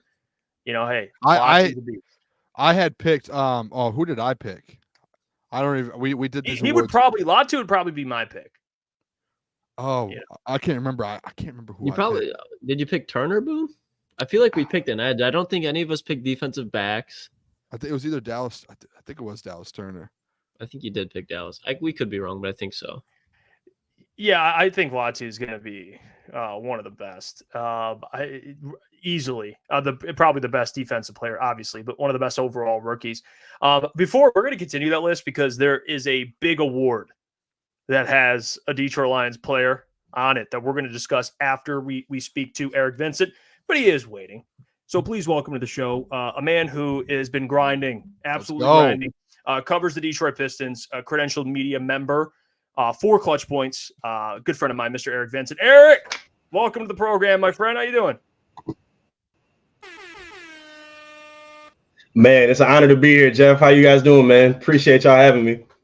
Yeah, no problem, Eric, man. We appreciate you. I know you've been working hard, and we haven't been as keyed in. I mean, we'll check up, and we did a whole, watch party for the draft, and we reacted to Ron Holland, and, it was surprising, but then the more we talked about it, we absolutely love Ron Holland, the pick, but Summer League has been going on. I want your thoughts, and we'll get to JB Bickerstaff and expectations, but just to start, I got to ask you about Bobby Clinton. All right. Clipman. This man can shoot the ball, Eric. Can you give some more insight? This dude is nasty, and I like him. Second-round pick. You don't really see that second-round picks work out with the Pistons. What do you think of him so far, and could he be a steal, a projected first-round pick before the draft? Man, he's shocking everybody. I don't even know where to begin with him. I mean, we saw the draft. People were very hopeful of his upside with the team. But he came in on the two-way contract, and then just before Summer League started, that upgraded to a 4-year deal kind of out of nowhere. So that kind of surprised a lot of people. But if you've been tuning into Summer League and watching this dude play, he has been a treat for this team. And even, again, it is just Summer League, but coming after what we just saw last season, any kind of disciplined and entertaining Detroit Piston basketball to watch is worth tuning into. And he is in the front of it right now. He has been phenomenal. His ability to defend multiple positions. He's great in the stretch forward role, which, again, they need one down the line. They're going to need one for the future. His ability to bring up the ball, kind of orchestrate offense, his touch ability to passes. He has a really good IQ in terms of, like, spotting up and, finding shots for others. He hasn't missed on a whole lot of things in terms of what he's done. He's really good at hustle defense. I really could rave about this dude all day. He has been fantastic, and I can't wait to see what he looks like with the main roster. He has been so impressive. Yeah, I'd love to hear that. Eric, appreciate you joining the show. I've been a fan for a while. I've been following you, and I know like you've been very successful, so appreciate you joining. I will bring up too real quick with the Clintman stuff. I got a text message and when we did our draft show, I have a pretty big, base over there in Australia of guys that play basketball, and someone texted me instantly. I remember the guys. I told him, I said, I got a text message, and instantly he said, "Hey, Clinton's going to be the best rising star coming out of this Australian league, out of the NBL, over Alex Sarr." And so far, Alex Sarr going over 15, and Clinton doing what he's doing with the Pistons. Like that text, I go back to that all the time, and I'm like, spot on. Like I think a lot of people overlooked him, getting him in the second round. Steal. What I want to ask you though, Eric, I want to bring this up. You've been in the building a ton with the Trajan Langdon stuff going on, and everything that he's done so far in Detroit in kind of a short amount of time. Moving on from GMs, head coaches, bringing new ones in, and the draft, everything he's been doing. I think Pistons fans, and you probably have gone through this as well the last 10, 15 years, is going through all of these different regimes. What do you kind of feel like being around Langdon that's like, hey, this is a lot different than what we've seen with Van Gundy and Troy Weaver and all these different regimes you've seen. Kind of how does this feel going into the building and be like, hey, no, this is a little bit different. This is like Brad Holmes-esque. Yeah, this definitely is a change of pace with Langdon. And I'm happy you talked about his tenure here, because if people do have question marks about him, remember that he kind of got pushed in here in May. And it was just like a few weeks before the draft. He even openly talked about it. I like even before we get into like the X's and O's and his plans in terms of things, I like that he strictly and like purely talks about basketball. If you listen back to Troy Weaver, if you listen back to like some other coaches, like even like Dwayne Casey, Monty Williams, it was always about, and again, they are right about the terms of how they describe these players, but when they say, oh, the character of a guy, and oh, he's so nice. Even Dwayne Casey going back to saying things like, oh, I talked to Cade Cunningham in an interview and asked him if he made his bed. Like, bro, can we be serious about basketball for a little bit, please? So Langdon is like specifically speaking to plans and ideas. He's saying that basically, like, I'm put in a tough spot, but I'm trying to make things happen and be a little bit more productive than you guys have done over the previous regimes. So knowing that they have been, like, again, him and Tom Gores talked about, they haven't really been that great in free agency. The off seasons have been kind of slow paced where they're really not trying to, spend big money or really plunge for a lot of guys. And then even the guys that they were bringing in, like the biggest red flag was James Wiseman last season. It's not to say that he didn't deserve an opportunity to play, but when you already have Duren, who you just drafted, you trade for Marvin Bagley, and you got Beef Stew who plays sometime at 5, it didn't make any kind of sense bringing in a guy like James Wiseman. Langdon hasn't had a move like that made me scratch my head. Everything that he's done has made some kind of sense in addressing the future as well as the immediate right now and how to help develop this young core. I think he's done a fantastic job in the players he's brought in, the coaches he's brought in, the front office members. He's really hit every priority, and I think Piston fans should be encouraged by that. Yeah, great to hear, Eric, and as well, it's very nice meeting you. Jeff mentioned to me that you're a Kendrick fan, so it's nice to be talking to somebody that knows music and ball. But I want to ask you specifically about JB Bickerstaff. I like you already. For JB Bickerstaff, you look at Cleveland when he got there. I mean, they were less than undesirable, and he put them back on their feet. Now, I don't know if he's a coach that could have taken them to the finals, which is why they moved off of him. When you look at JB Bickerstaff, he got the Cavs back on the feet. That is what the Detroit Pistons need. So when you look at him, you look at this roster, expectation year one and just for his tenure when he's with the Pistons, what do you expect out of JB Bickerstaff? I'm very hopeful for what he can bring. He's another guy that kind of spoke directly to basketball and to a plan specifically. Like, he talks about the upside that he sees with Cade Cunningham. Like, everybody's acknowledged him as a franchise player. We obviously know JB Bickerstaff is familiar with his game and some of the Pistons game from playing or coaching against them within the division over at Cleveland. And he's creative. Like, he doesn't – like, there are some things that he kind of needs to work on, like in-game adjustments. There are some reports that he didn't really mesh well with Donovan Mitchell and some other players.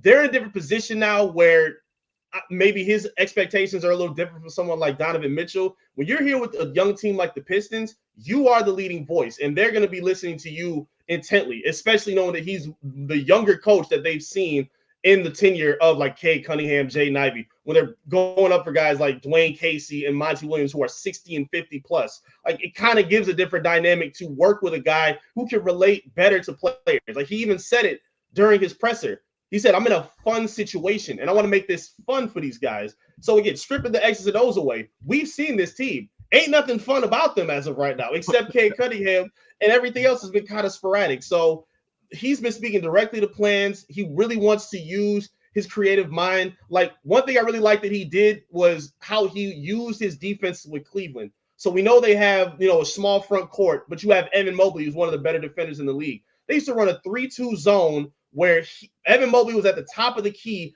basically defending against guards and their ball handlers to kind of throw off passing lanes and make things confusing. That's a creative way to use the talent around you instead of just doing like the prototypical ideas. I think he's a really good idea in terms of thinking outside the box and using the talent around him. He's spoken to that already with the backcourt and how they think they'll work, how Jalen Duren will work as the center of the future. He's talked about specific things that he wants to do, and I think he's the right mind to do it. I'm really excited about what he can do for this team. Yeah, I think you're spot on, Eric. And I want to add to that too. Just free agency. Going back to Trajan Langdon, Tobias Harris. We've had our debates on this show, and I was always pro Tobias Harris. I know Booner had a problem just with the price. We weren't sure what the price was going to be, and then once we got the price, Booner had a change of opinion there. What do you think of his free agency period so far? I love it. He immediately addressed the biggest need on this team, which is shooting, spacing for Cade Cunningham, building a roster around him. What do you think of his free agency period so far? And anything left, maybe a backup center, anything on your mind? But we'll start. What do you think of what he done this summer, spending money? I think he's been fantastic. And that's what you just spoke to in terms of the price and the money that they were going to have to spend. When you're the worst team in the league, everybody's expecting you to have to overpay for everybody. So even a Tobias Harris, when people thought, everyone saw what happened in the final playoff game that he had, and everybody was making the jokes and the memes. The Pistons going to max him out for 4 years. 2 for 50 plus is pretty damn good. That's a bargain, and you're not relying on him to be one of your number one and number two guys. Like, the priority is still the young foundation. It's still Cade, it's still Ivy, it's still Duren, Asar, it's still the young guys.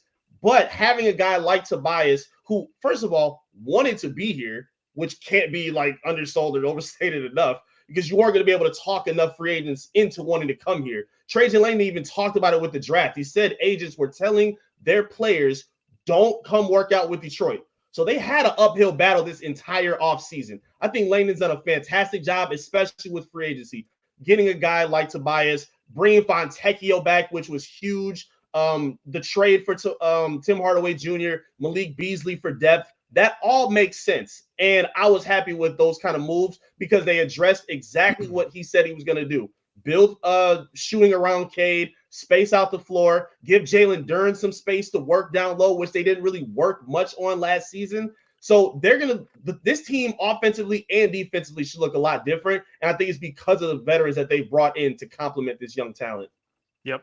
I love the way you explained that, because that was at the start, the money and everything, but then once you look at the Tim Hardaways, you start adding all these pieces. I think it's starting to come together a little bit. I have a little bit of a bigger question here for you, Eric, and I'm interested because I did see your tweet earlier today about Jaden Ivey being a little bit more optimistic on kind of his future here in Detroit, what he can bring. But the question has a couple parts to it, but it's more so towards these young guys, like this young core. The one part to it is like, I would love to know what you feel like Cade Cunningham's ceiling is, because that's a conversation we've had on this show a couple times. Was where can he get to become a number one option and then like a star in the NBA or in this league, or is he kind of like that that second option to where he's just an all-star but he could still bring a lot to the table? And then with that obviously comes like the Jaden Ivey. What is he going to do? And the Isaiah Stewart and Jalen Duren.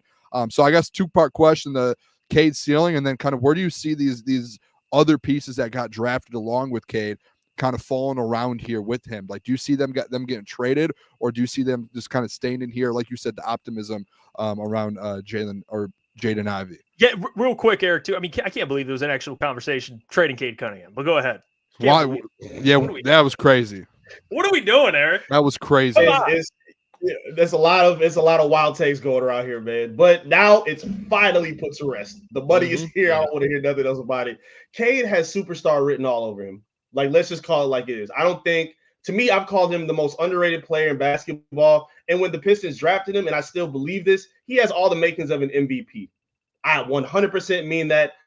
You can't understate what this dude has done, putting up all-star numbers comparable to Paolo Banchero with easily or the worst cast in basketball and probably Piston history. Like, the spacing was so bad, injuries left and right constantly, a terrible coach who kind of set him up to fail, a front office that wasn't giving him the proper help that he needed, and he's still giving you all-star numbers on top of that, getting double and triple teamed as often as he does in his rookie season. Like, he to me has all the makings of a superstar, and I think we're finally going to see what that ceiling truly looks like. Because again, if he's giving you the 22, 7.5, and then the increased efficiency on his shooting with the kind of help he had last season, what he can do at this point to me is I don't even have a word to describe it, but I'm really excited to finally see it, with what's needed for him to be who he needs to be. Finally having shooting around him, some veteran defenders, so he doesn't have to take on the top 2 or 3 scorers on the team.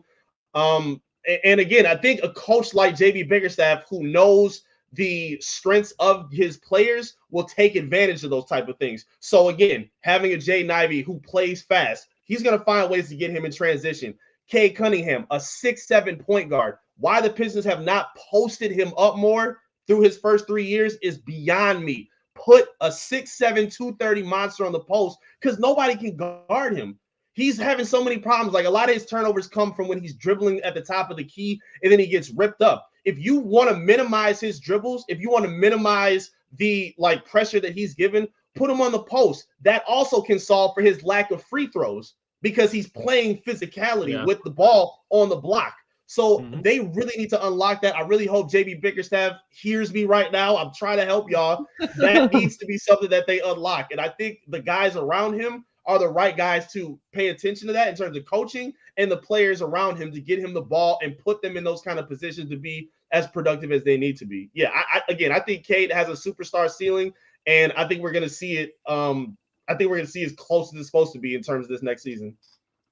And Eric, kind of going along with the supporting cast, something that I think is really intriguing, at least in my opinion, to watch play out, and I want your opinion on this, is you look at this year in the draft, the Pistons took Ron Holland. Last year in the draft, they took Asar Thompson. Now, both of these guys are defending wings. I think Ron Holland, especially offensively, definitely has the upside there.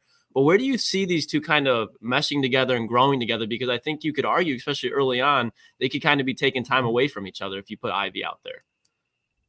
Yeah, you're 100% right. They do have similarities, but even through Summer League, and Ron hasn't been super efficient, but I don't really care about that because he's still showing confidence in terms of his jump shot, his ability to get to the ball or get to the hoop, his ability to score and like get to the paint. Like he doesn't deter or like shy away from that even when his shot is falling.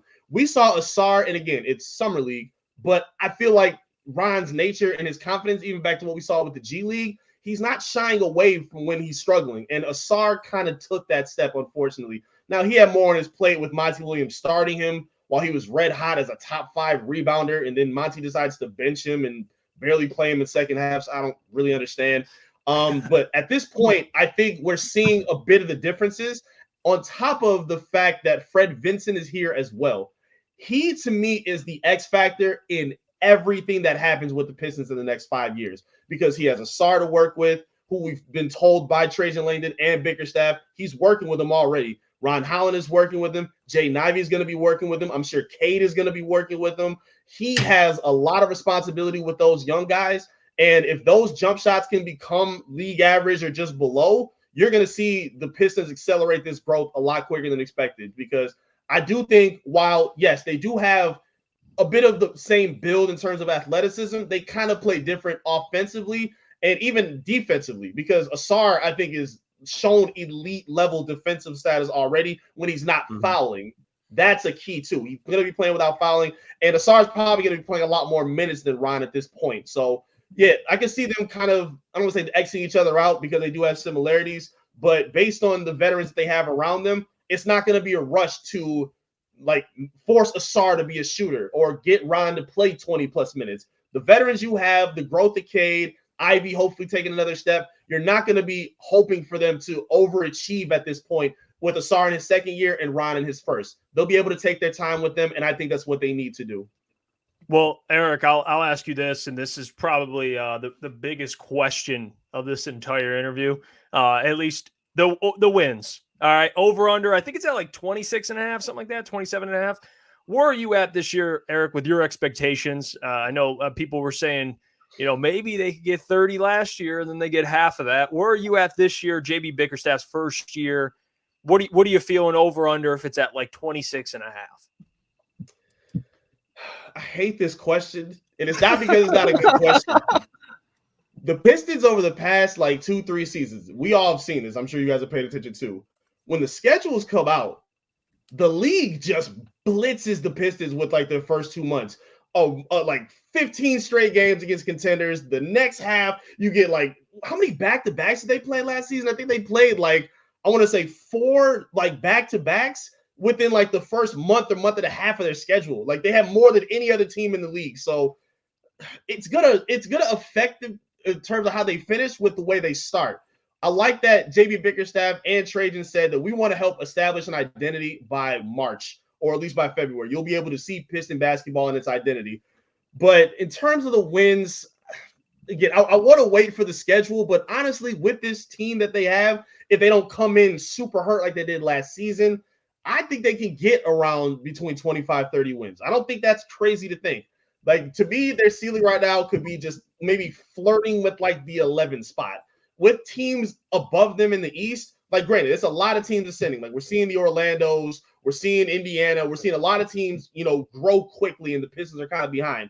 But there are still some teams that they can pass, I think, as soon as this season. I don't think Charlotte is posing that big of a threat. I don't think the Wizards are posing that big of a threat. I think the Bulls take a big step back. I don't know what they're going to do with Zach LaVine, but I don't think they're in a good spot to be like one of the top teams in the league. So, again, while the 11th seed ain't a sexy finish, it's damn sure better than what we saw last season. It's improvement. It's a little we can improvement. rock with that for now. So I can see them teetering around 25 and 30 wins. And again, if it comes to an identity, if we see Cade playing at an all-star level, Duran playing better defensively, Ivy getting better with his efficiency shooting, then I think it's a win. Even with the, depending on how many wins they finish with, those kind of things attached to it, I think are possible. Yeah. No, I mean, well said. Great stuff, Eric. I mean, you called Cade one of the more underrated players in the league. I think you're one of the more underrated people in media, Eric. Let's get you back on soon, man. I was gonna say, I think I can speak for the whole show here. I want to get Eric back on the show. I loved hearing Eric. Whatever, man. Y'all said Dion, he put up a lot of pressure. He was killing it that segment. So I had to bring it. I had to be ready, man. I appreciate the time. Masters of your own crap. You both killed it, man. It was great talking. First time speaking with you, so it was a pleasure, man. Let's do it again, Eric. We appreciate you, man. Anytime, man. Anytime. Appreciate you a ton, Eric. There you go. Check out Eric's stuff, man. At I am Eric Vincent Clutch Points. Man is grinding out here, Eric. We're gonna have him on again, no doubt about it. So please go check him out on Twitter. Follow him. He's constantly putting out Piston stuff. So for anything Pistons related, I want to finish more about this article because we kind of got into it earlier. Real quick. Yeah, go ahead. I like the Cade Cunningham stuff. That pumps me up. That gets me going here a little bit because we've been in those arguments with some people that we know about Cade Cunningham and how Cade isn't a 1 or 2 option, and we've been fighting tooth and nail with people trying to fight. Do you agree with the extent to MVP though? That's where I kind of was like, I don't. Right I think now, Cade could be damn good. But right now, I would say maybe not MVP, but I think there's this was the argument that we had. I think it was with Chris and them, or with the heavies, or it was someone on the heavies. I was on the part to where it was like, right now, I don't think so, but I think there's a point with Cade, his ceiling and what he can do. There will be a point in his career where he's going to be able to get there. But it's tough because the top 5 players in the NBA, dude, that's the Luka Doncic's, as much as I hate Giannis Antetokounmpo.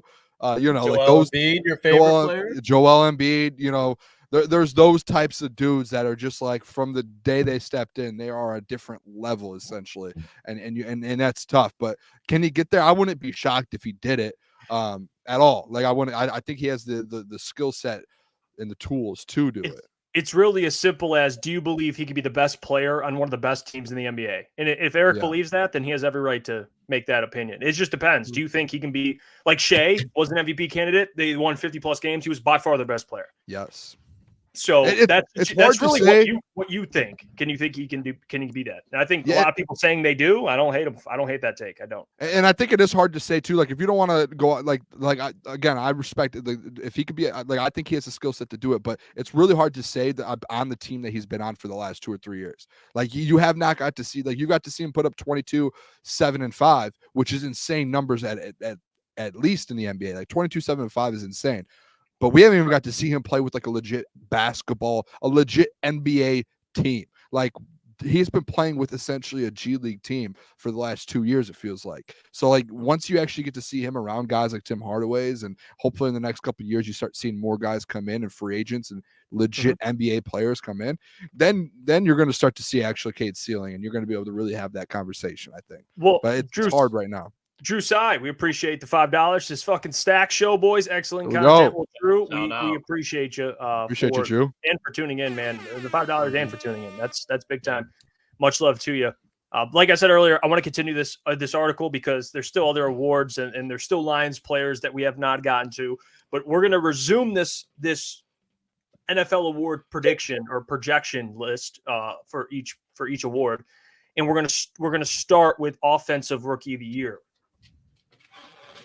What do you guys think it would be? I think we know. Rookie of the Year, Latu. Oh, me, Marvin Harrison. I think that's where the easy money's at. Yeah. Well, it's interesting. Caleb Williams. I think Caleb Williams is just set up for it. Not the child, please. Come on, Chad Ocho. Have you just before you go, Booner? Have you guys seen? Because you'll like this too. The switch up in Jaden Daniels, and I know Easy posted this as well, from the Jaden Daniels and Caleb Williams narrative. Like it is actually insane if you go on, because I look for myself. Like the amount of people that are now saying that Jaden Daniels is going to win Rookie of the Year over Caleb Williams is insane. Like it's the same people that were hyping Caleb Williams up. And in my opinion, I just don't know what's changed. Like you knew Caleb Williams was going to Chicago. You knew what's Jaden crazy is if you watched film from last year on both players, the film doesn't lie, and Jaden Daniels is an absolute dog. The only knock he's better than Caleb. I'm taking. I already said it. I said it during our draft process, and Klotz will back me up on this. I was all in on Jaden Daniels. I said I would take. I was with Dan Orlowski. Dan Orlowski said, if I'm Chicago, go get Jaden Daniels. I said I'm with Dan. I was on that all along. And I said if Jaden Daniels goes to Chicago, he's going to be really good because again, this is the point to where I think this is the point to where Caleb Williams right now, he is in an amazing situation. I am very big on Keenan Allen. He is Keenan Allen. DJ Moore, top 10 wide receiver. He has DJ Moore. And then you also have Roma Dunze, who at some point in his career is probably going to be a top 10 wide receiver. That man has 3 very elite wide receivers on his side. Like, stop giving me that look over there off camera like you're on camera right now. Hey, Jeff, you know what Bart Scott said? He said, what did Bart Scott not say? only is Matt Eberflus going to be fired this year, but he's going to ruin 2 young quarterbacks in Justin Fields and Caleb Williams. But here's the thing. Again, but I do like Jaden Daniels. Like, I don't think it's saying that Jaden Daniels is going to be bad.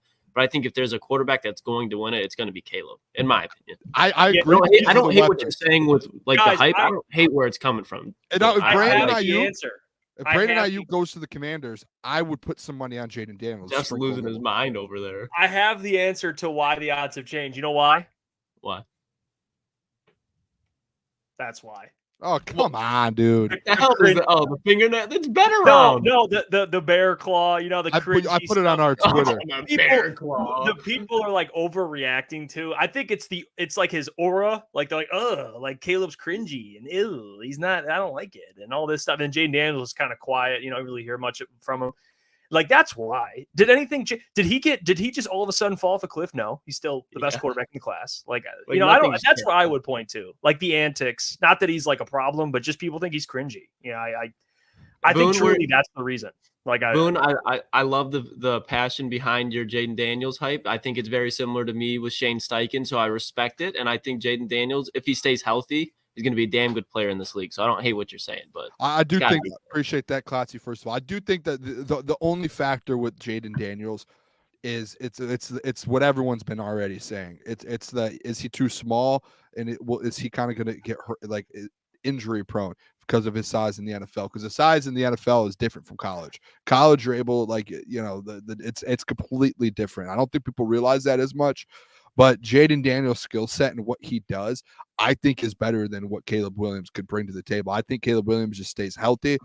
He's a little bit bigger maybe, but like go look at Jaden Daniels' film compared to Caleb Williams. Jaden Daniels on the ground is way better than Caleb Williams on the ground, and he makes the throws just like Caleb. You remember that Williams. man Caleb at Oklahoma though, Boone? Yes, but you remember that man Caleb at USC last year? He was good. Like, he was elite, Boone. He was good, but Jaden Daniels had a way better year last year, obviously winning the Heisman. And the only big game that Caleb Williams played in, and shout out Dan Orlowski again, as Dan Orlowski said, the only time Caleb Williams played against a legit NFL-style defense was versus Notre Dame, and he threw 3 interceptions and lost the game. And they just they had no chance. And it looked like he was absolutely rattled. And he said Jaden Daniels was going up against NFL-style defenses all season long, and he was cutting them up and won a Heisman Trophy.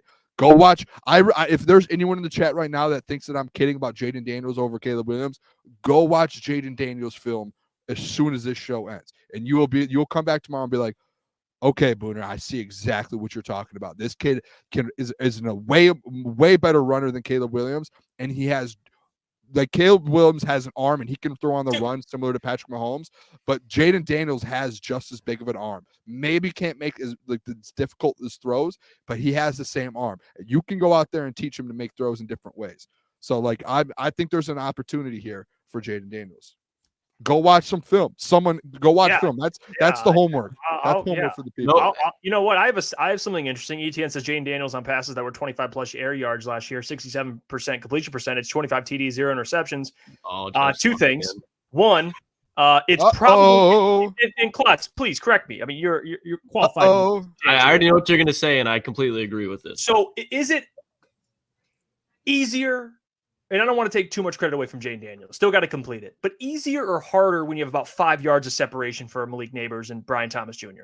So Joe Burrow didn't work out because he had Justin Jefferson and Jamar Chase. No, I'm just saying. I'm asking a question. Right? You're taking it. Oh, yeah, so am I. Easier or harder? Or is it harder or easier when Brendan Rice is your deep threat who went nearly undrafted? Please. Don't sleep on Taj Washington, 6th-round pick by the Dolphins. Very fine player. What are we doing here? But I get wait. They can. I mean, Caleb Williams had Jordan Addison. Like, what are we doing? Like these guys that last when he was actually he won when they won and he had a big year and won a Heisman. He had Jordan Addison. Exactly, because you gave him something. Thank you. Thank you. I'm just saying. Jaden Daniels. I think Caleb has potential to have a better year just because of the receivers he has around him this year. But I think if Brandon Ayuk goes to Washington. To finish this argument off, fellas, neither of those two are winning Rookie of the Year. It's Marvin Harrison. If he goes over 1,000 yards, which I think he's guaranteed to do, and I think he's going to put up around 8 TDs, like he's going to get force fed in Arizona. I'm gonna agree with that. I even though I've been pro Caleb before he went to Chicago. I know it's weird, but pro Caleb. I agree with you. I think Marvin, it's his award to lose. The dude's gonna have like 1,300 yards as a rookie. Like I don't. Mm-hmm. How do you not give him the award? Like he could very easily break Justin Jefferson's rookie record. I think. Yeah. If there's going to be somebody to do it, it's him. Well, defensive player of the year, Max Crosby. No one's shocked there. Offensive player of the year, Tyreek Hill. MVP. Jared Goff. That's my narrative. Wow. Jared Goff? What did I say? Don't be shocked, baby. Most valuable player? Don't be shocked. Put the bet in right now. A little sprinkle. Put the little salt bay on him. Put a little sprinkle on him. He's going to be in a great position to win MVP. That was one of my big takes when we did it. Get that man over in the NFL awards. ETN is so great. Hey, I don't hate it, and Boone, this might ruffle your feathers, but I don't think you can hate this take either. I think if anybody were to win MVP on this team, it'd be that man Jahmyr Gibbs. No. I think so. Quarterback. Oh, hell no. Quarterback. Come on. We already had this conversation when I said Jared Goff. I know. But I think I think Jahmyr.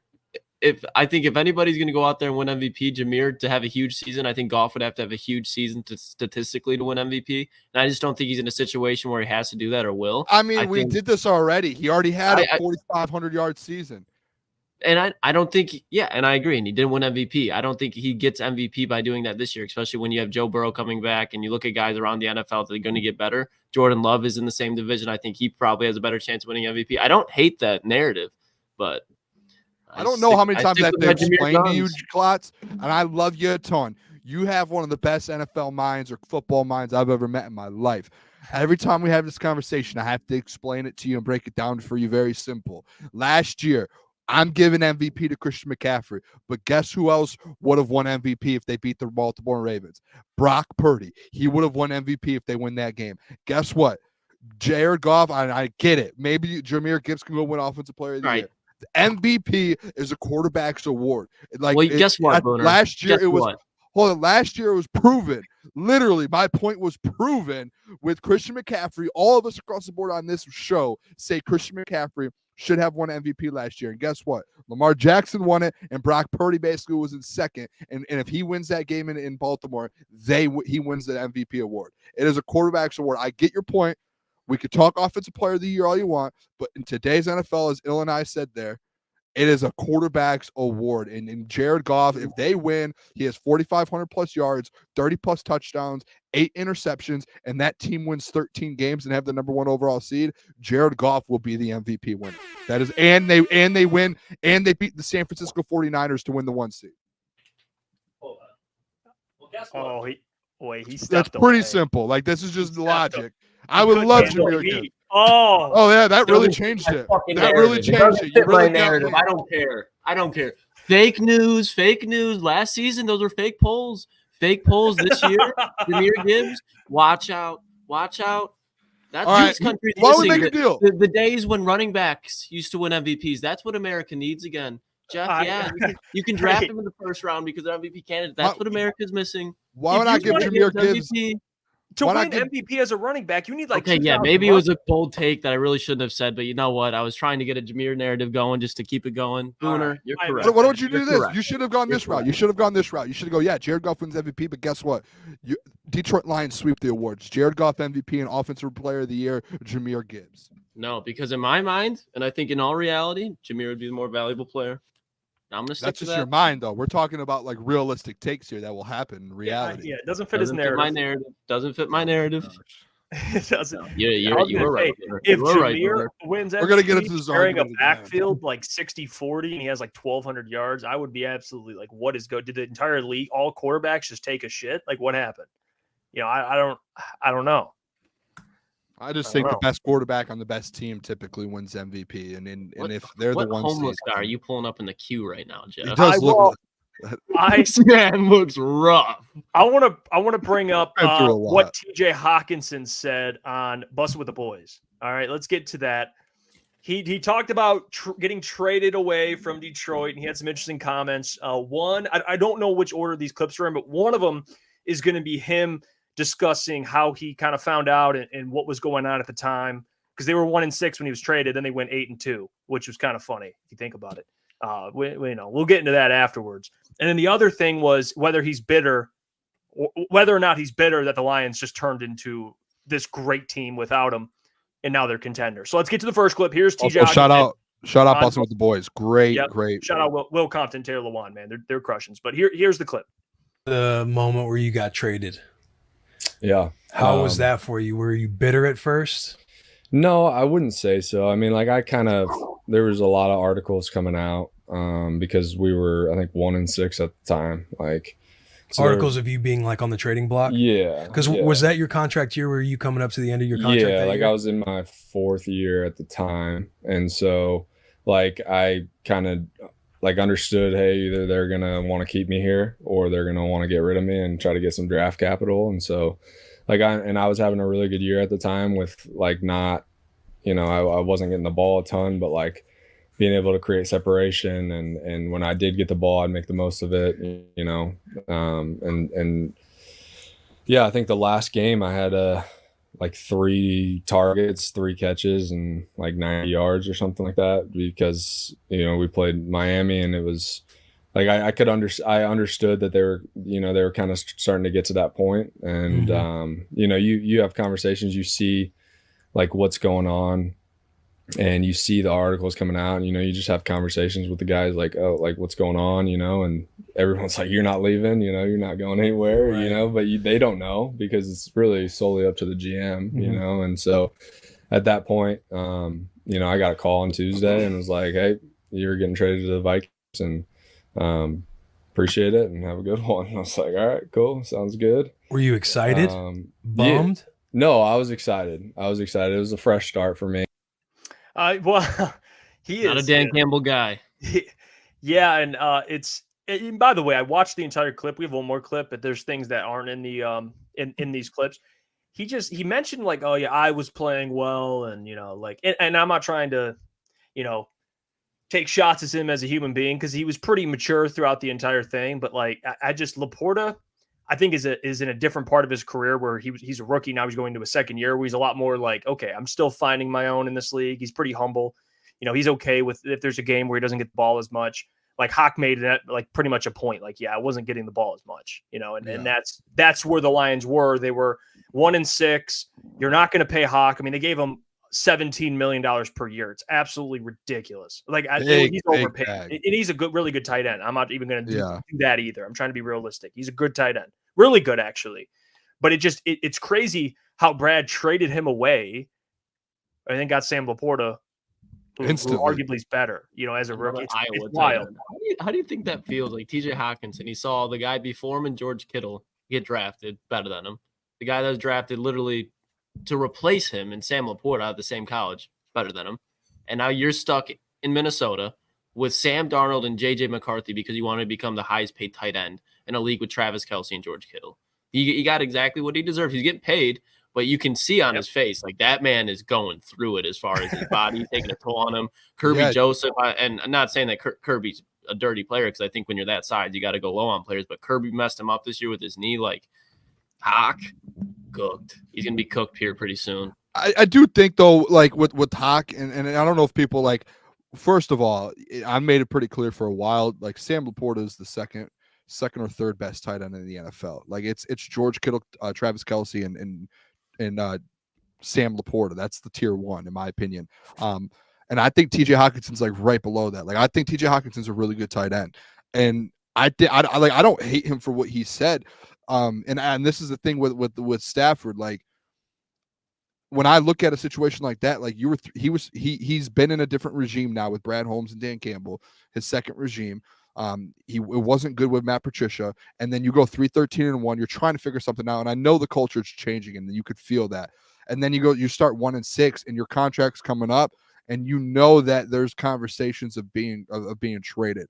So like a guy in Hawk's position, and any human, any of us, if we were in that position, we would have been like probably the same thing. Like, man, like obviously they don't want me here, and they don't want to pay me. So like, you know, and we're 1-6 right now.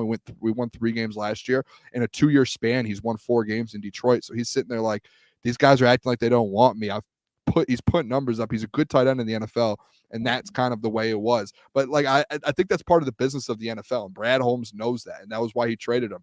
So like I don't have any ill will towards TJ Hockenson at all. Like I don't. Like outside of the money, how much he got paid, and we were going to have to pay him. That would have been like, if we paid him, I would not have liked him because we would have paid him $17 million. So that would, like, I'm kind of happier that we traded him, and I have no ill will towards him. And no one should. Like, he's a top 5 tight end in the NFL. I don't think anyone can disagree with that. So like, that is what it is. We ended up getting the better tight end out of it anyways, and it ended up working out. Now going forward, like that, like I did watch the beginning of this interview, and they were talking about the injury, and they never even mentioned once like a bad hit or anything with Kirby. So all the Vikings fans and everyone that kind of went through all of that saying it was a bad hit, like I don't think they mentioned it because NFL players sometimes know like that does happen. So it is tough. Like he's coming that injury, and they did bring up a point on it. Like the injury was in like week 16 or week 15 or whatever. So like it's going to be tough for him to get back for the season. Like that's the only tough part about it. But I don't know if you guys took like ill will out of that, but I really personally I didn't. I will say I did. It's nothing that he said on the interview or what he's done in Minnesota, but I did like find it just just bewildering that he wanted to be paid the highest tight end in football when you're on the Detroit Lions and you aren't even the highest paid or the best tight end in football. Like at that time, he wasn't even the top.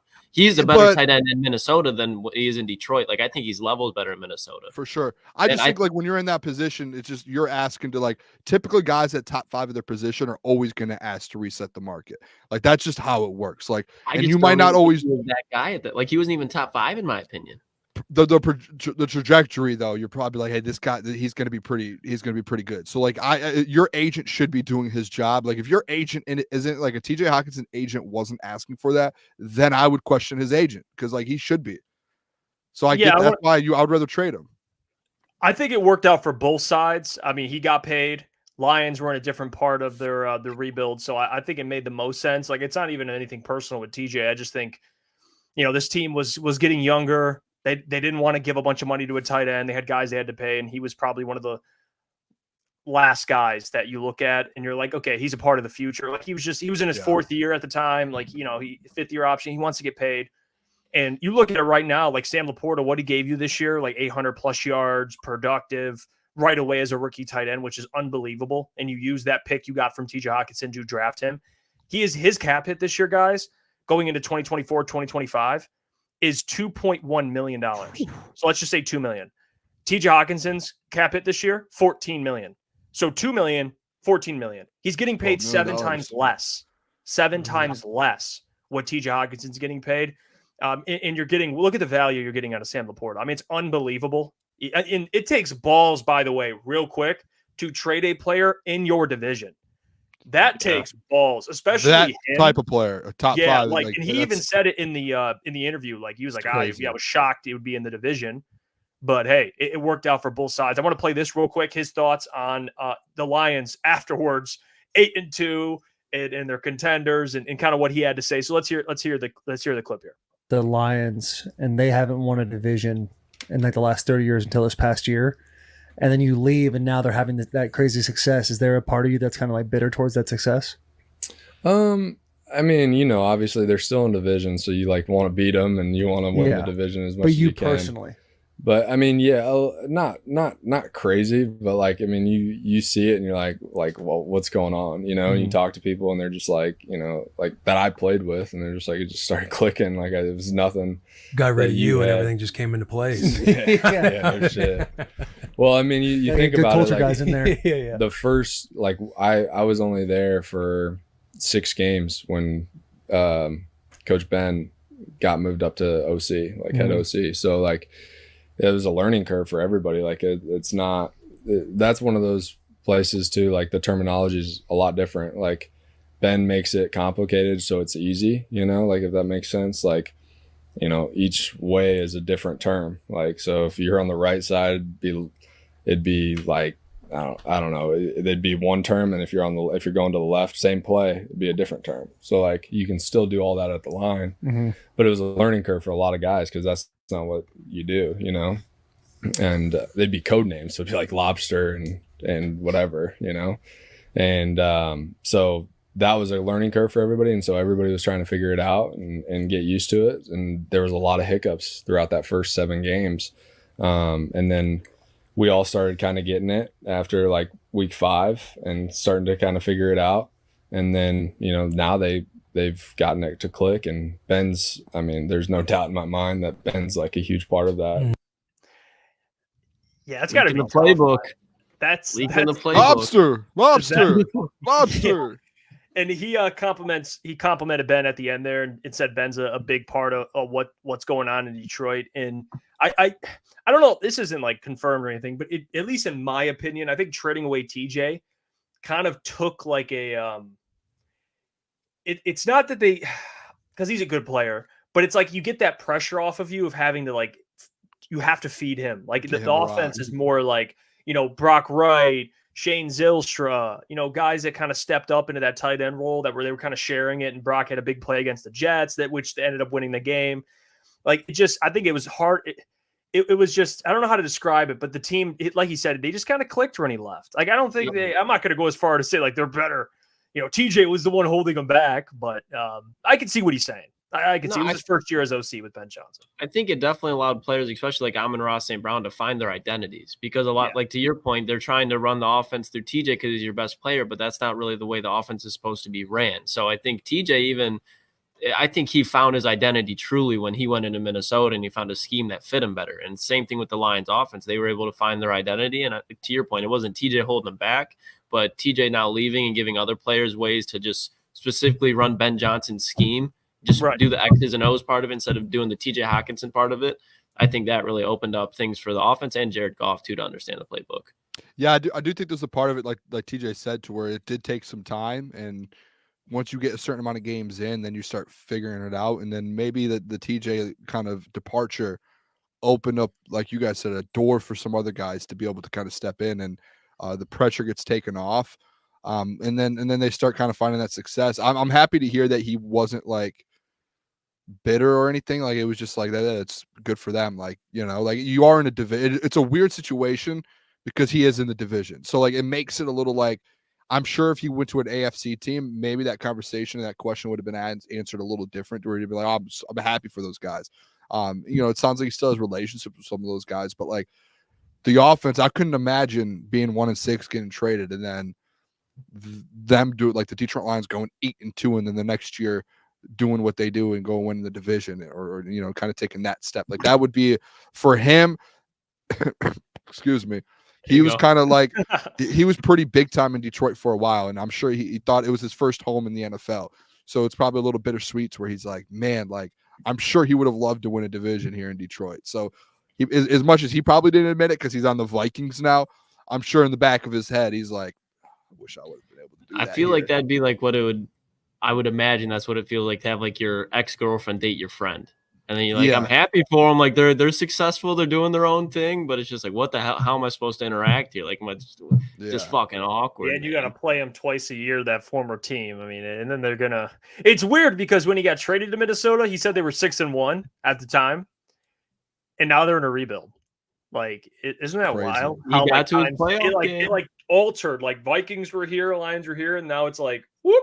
I kind of feel bad a little bit for him, but I don't because we're out here winning divisions now. He's getting paid. Yeah. The money. He got it. I'm happy that he's getting paid. It's going to be the winning. Imagine like you get to Minnesota, they're going to the playoffs, and then here comes Daniel Jones and Saquon Barkley, and that was your one chance at a playoff win. Yeah, that is wild to think about. I mean, he wasn't Brad Holmes' guy. Bob Quinn drafted him. So are you guys don't like TJ Hockenson? I got a feeling that some people just don't like him. I'm a TJ, like I liked TJ when he was here. I'm a TJ fan. Obviously he's in Minnesota. Thought he was very talented, but never able to show it. I think the best game we saw to TJ Hockenson was literally his first game in the NFL against Arizona.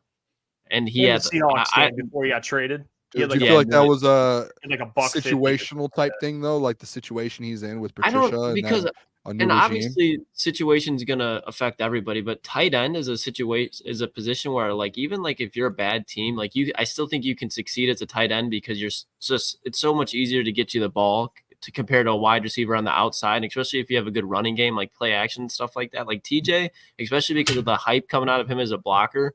I said it once, but I don't think he really found his identity as a player in Detroit. I think Sam Laporta by week 4 found his identity in the NFL and knows what he's good at and what he's not.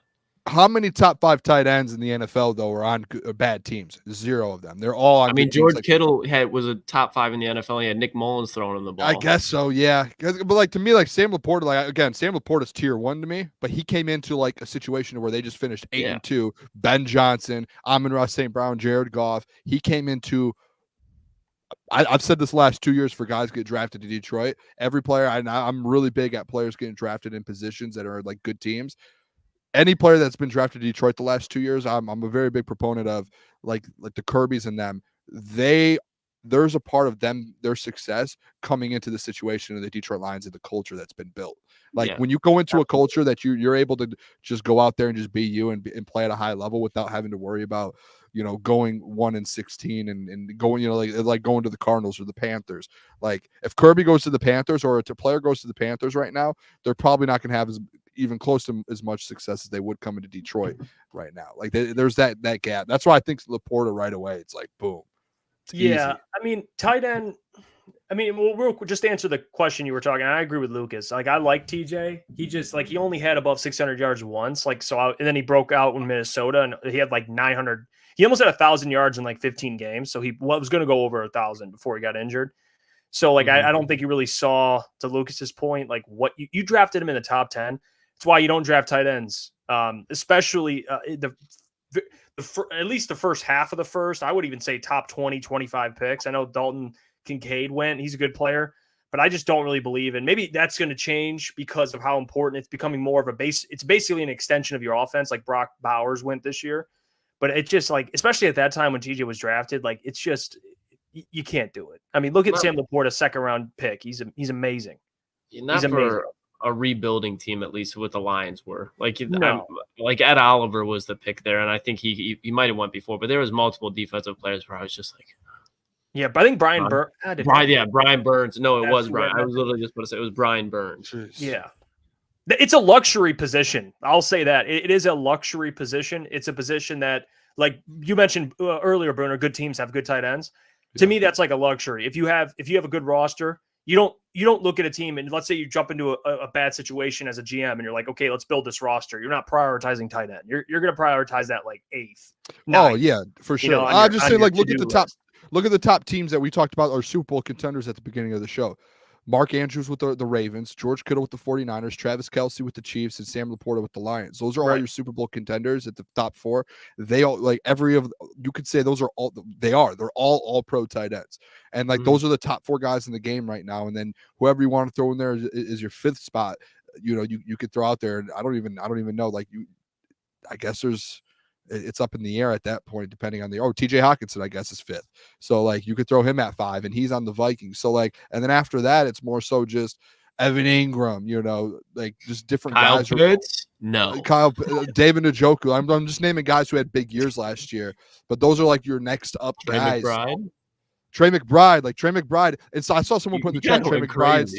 Yeah, so like someone in the chat said he's top 5. I don't know if he's top 5 just yet because of the Mark Andrews with TJ Hawks, but he's a guy that's projected to be in the top 5. And I bet you if the Cardinals start getting a little good and winning football games, people are going to start talking a lot about Trey McBride being part of that reason. And he's going to jump up really quick into that conversation of being the Pro Bowl tight end. So like that's part of it, I think, as well. And when TJ was in Detroit, like, how many Pro Bowlers are you having here in the Detroit Lions with Matt Patricia? Like, no one's ever sitting there being like, he's a Pro Bowler, he's a Pro Bowler, he's a Pro Bowler, he's a Pro Bowler, he's a Pro Bowler. Now you have 7 or 8 on the Detroit Lions, and like TJ was just in a bad situation. Like it is what it is. McBride, second round pick, another great second round pick. Trey McBride had a huge. I like him. That I don't remember. What? I don't. Trey McBride's college. He went to Colorado State. Colorado State. Oh. Yeah, I remember that now. But that, he's a guy, he can't, as far as like the top 5 conversation, he's got to block more, at least be better. I think he's a top 5 receiving threat, but overall tight end, I don't know. I think he's on his way to have the potential to be in a top 5 tight end. Fair. He's got like that trajectory right now. Yeah, I mean, that's, again, to kind of cap this thing off, I think Brad Holmes absolutely – I mean, he's just, I don't know. There's not really 3 steps ahead. Yeah, he is. He's playing chess, other people playing checkers. I mean, that's really all it is. You avoid making TJ the highest paid tight end, by then you draft Sam Laporta, who's under contract for the next, now 3 years. Sam's going to get a bag, guys. Just be prepared. And I don't want to get rid of him. What else is funny, too, is like looking at the safety room, too. You look at Will Harris and just the guys that were running back there, Tracy Walker, all the guys that Brad or Bob Quinn and Matt Patricia had back there. And now you look at that line safety room, the cornerback room. Yeah. I mean, Will Harris is just the epitome of just, ugh. Well, Rook, I wanted to add this in earlier. Dude, TJ mentioned how they started winning because the offense clicked. And that ain't actually all of it. The defense started playing a lot better, too. Remember that? They averaged like 20 points a game the rest of the season. I think they were like a top 15 defense on the stretch. TJ's, like, it sounds, I mean, and this isn't any hate, but it sounds better when you say, like, oh, that thing started clicking. But it's like, no, the defense started playing a lot better, too. Like, it wasn't just offensively. Yeah, because against Seattle with TJ, they scored like, what they score? They lost. They scored like 35. Yeah. But the defense really got better. I mean, I think as a team as a whole, like they eventually there was just that point to where it's all right. It was like Dan Campbell kept saying it when they were losing. Like eventually this is gonna kick in. Like just keep going, boys, keep going. I don't even know if it had anything to do with Hawk leaving. I think it was just finally everything clicked at once, and you're like, Dan's like, I told you, boys, here we go, and everyone's like, here we go, 8-2. He didn't mention, though, boys. I listened to the whole clip. There's like a 10-minute clip of him talking about it. When he mentioned it in the clip we just played, though, he's like, "Are you happy for those guys?" And he's like, "I'm happy for the players. Yeah, I'm happy. They do that. I'm happy for my boys." He never mentioned Dan Campbell. He didn't say honestly a word. I didn't, at least in the clip I heard. He didn't say a thing about Dan. He mentioned Ben and the players. You got to remember, he was 4-18. Maybe I don't know. Maybe Dan. He looked at him. Dan said, "He ain't got grit." Yeah, actually, I don't like. He ain't soul. He wasn't a Dan Campbell guy. Dan saw right through it. That is weird. Dan was a tight end, and he knows. Yeah. He knows. But then he would talk about it. Yeah, man, Hawk. Hawk's a good player. And then they just traded him. Then they got Sam Laporta, and now Dan obsessed. I think Jeff. I think you might just be falling for one of those. I might be reaching. You're looking too deep into it. So I don't. Yeah, you're looking too deep. Like they didn't ask him a Dan Campbell question, and he avoided it. I bet if they were like, "How about Dan Campbell?" and he would have been like, oh, "Yeah." Well, if they ask him the Lions turn things around, you think he'd mention I think Dan got those. Dan, the culture. He set the culture. Oh, actually. No, I take that back because remember that interview he had? He had another interview with Busted with the Boys, and he mentioned the difference between Matt Patricia and Dan Campbell. So I guess that's fair. He did show a lot. Did they ask anything about Cousins and Goff? I take that back. That I don't know. I don't because he doesn't play with either of them. Yeah, because honestly, and I didn't watch the full interview. I probably should because I'm just kind of throwing shit out there, seeing if it sticks. But I wonder if he did mention that. Now he's going to have Sam Darnold, JJ, huh? JJ. Some would say better than Kirk, huh, Boo? JJ McCarthy. I cannot wait. By the way, we haven't talked college football all this year, and I'm going to make sure we start talking a little bit. Oh, I can't cannot wait. Like, I know the college football game talk. I was watching different college football podcasts today for like 5 straight hours. I am pumped for college football, boys. Yeah, like too. 12-team playoffs. Like, think about this. There's Michigan won't be in it. Isn't that wild? No, listen, dude. Listen, hear me out. There are going to be so many more important games this season because 2-win teams are going to get into the college football playoffs. We are going to get so many big time games. Like, and I can't wait to do watch parties and pregame. Like, we're gonna, like, guys, when I tell you I'm going 7 days a week and crunch time's going to the moon, I'm going 7 days a week, and we're going to have a studio. There's going to be a couch and 8 TVs on Saturdays, and I will wake up at 7 a.m. and bring bagels and donuts in for the boys, and we will sit there from 8 a.m. and do a pregame show until midnight watching college football, and I cannot wait to do it with all the people. Like, I'm pumped for college football. Week 0's coming up in like, I think 20 something or like 28 days maybe. I'm so pumped up. That Ohio State Michigan, Lucas. Oh, it's gonna you gotta wear Michigan gear too, man. Every week. All right. I don't want to do this. Okay. I will. Hey, it's he was hoping you forgot about that. He will never forget. He'll never forget. Me and Gentry will make sure that is honored. I love Klotz. He knows I love him, and we all know he's an Ohio State guy. Can he wear Michigan gear? Maybe an Ohio State hat. No. It's I already know what I'm doing. I already have my game plan for the year. It has to be Michigan gear. It has to be. Yeah. I already have my game plan. And you can't put I hate Michigan or anything. It has to be a Michigan. No. That's so tough. I'll respect the rules there. But to your point, Boone, I think what's got me so locked in with college football and what ruined it for me is just like it was almost like if you lost one game at the beginning of the season, like it was chops pretty much. Especially like if it would have happened to like a Michigan team this year where your schedule's so weak. Like if you have one loss, your season's over this year. Like I'm really interested to see the team I'm really interested to watch because I think with Saban leaving is what Lane Kiffin does with Ole Miss this year because I think Jackson Dart could have a year. Yes. I think if Georgia's still going to be Georgia, but I think if anybody could really give them for a run for their money, it's going to be Ole Miss. I think there's going to be a lot of teams like that. You're going to sit there and be a little surprised. Like LSU's are going to be back. Like teams are going to be in the mix now. Notre Dame's are going to be in the mix for college football playoffs. Oregon, the Florida State. The U, like there's a lot of teams that before you're like Clemson's going to be back, by the way, too. Like there are a lot of teams that you're just sitting. Yeah, they would. Dabo always will have like his guys. I think this year he's back, but like there are a lot of teams to where they fell off the map because it's that like one win, especially SEC schools. Yeah. But these teams now, like Ole Miss has been so good the last few years, but they always just lose to it's like just like Alabama 2 or 3 losses. Yeah, they always lose to the number 1 and number 2 team in the SEC, and then they have 2 losses, and then they're playing in just a top tier bowl, and they have no chance for a natty. So like now Ole Miss will be compete for a national championship, and I'm a big Lane fan, dude. I like Lane Kiffin. I'm with you, Klaus. What he's done in Ole Miss is just crazy as far as bringing them back, like and making them a legitimate recruit spot. Honestly, everywhere Lane Kiffin goes, he's been like insanely good. I was really hoping he would take Bama. I'm not a big Bama guy because of the go back to Bama. Yeah. That's where he started, no? He was an assistant under Saban. He was the OC with Saban. So like that would have been that was my pick. Like I was like, just go get. And I think he probably got offered the job, and I think he turned it down. Kalen's a damn good head coach. Yeah, he's really good. I'm interested to see just because he's obviously an offensive head coach, and I feel like he's an aired out type of guy, and the intensity of the SEC, especially defensively, is different than the Pac-12, man. And Washington, I do think he takes defense seriously, especially with you watch how their defense was and how he's coached, but I'm interested to see how that scheme falls into the SEC.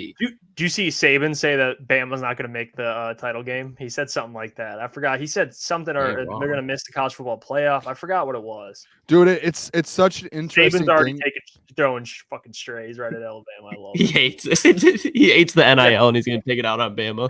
But to me, like, dude, like, and this isn't a shot at Kalen DeBoer. Like, he's good, but he was never at Alabama before. Like he didn't have that's why I was like Alabama had to go hire someone who's been there and knows the culture. Because then now you bring in someone who was never at Bama, and the whole program changes to a sense. Like it's still Bama and the name and the prestige, but it's a different type of program you got in there. Like Lane Kiffin comes in and he's literally doing at Ole Miss what he did at Bama and everything. Like Kalen DeBoer was like, he was at Washington for like a year, like 2 years. And before that, he was at like Fresno State as his first head coaching job. Winning, but yeah. Winning, but like you just like, and that's not a knock at him. He could end up being a great head coach, and he is.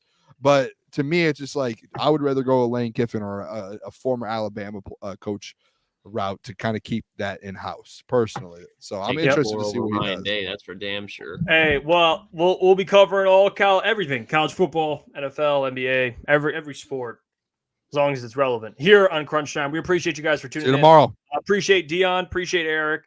Great stuff today. Appreciate all you guys for tuning in from start to finish. Even the people that are still arguing in the chat, we love all of you. Be sure to subscribe. We're almost at 8,500. What's up, man? Follow all the socials. 60 people in here right there. Everyone hit the like button right now. Boom. Do it. No question. See you guys. Get yourself some merch too. Get some merch. Get some merch. CTsports.com. We'll catch you guys. Stay safe out there. Peace. Love you guys.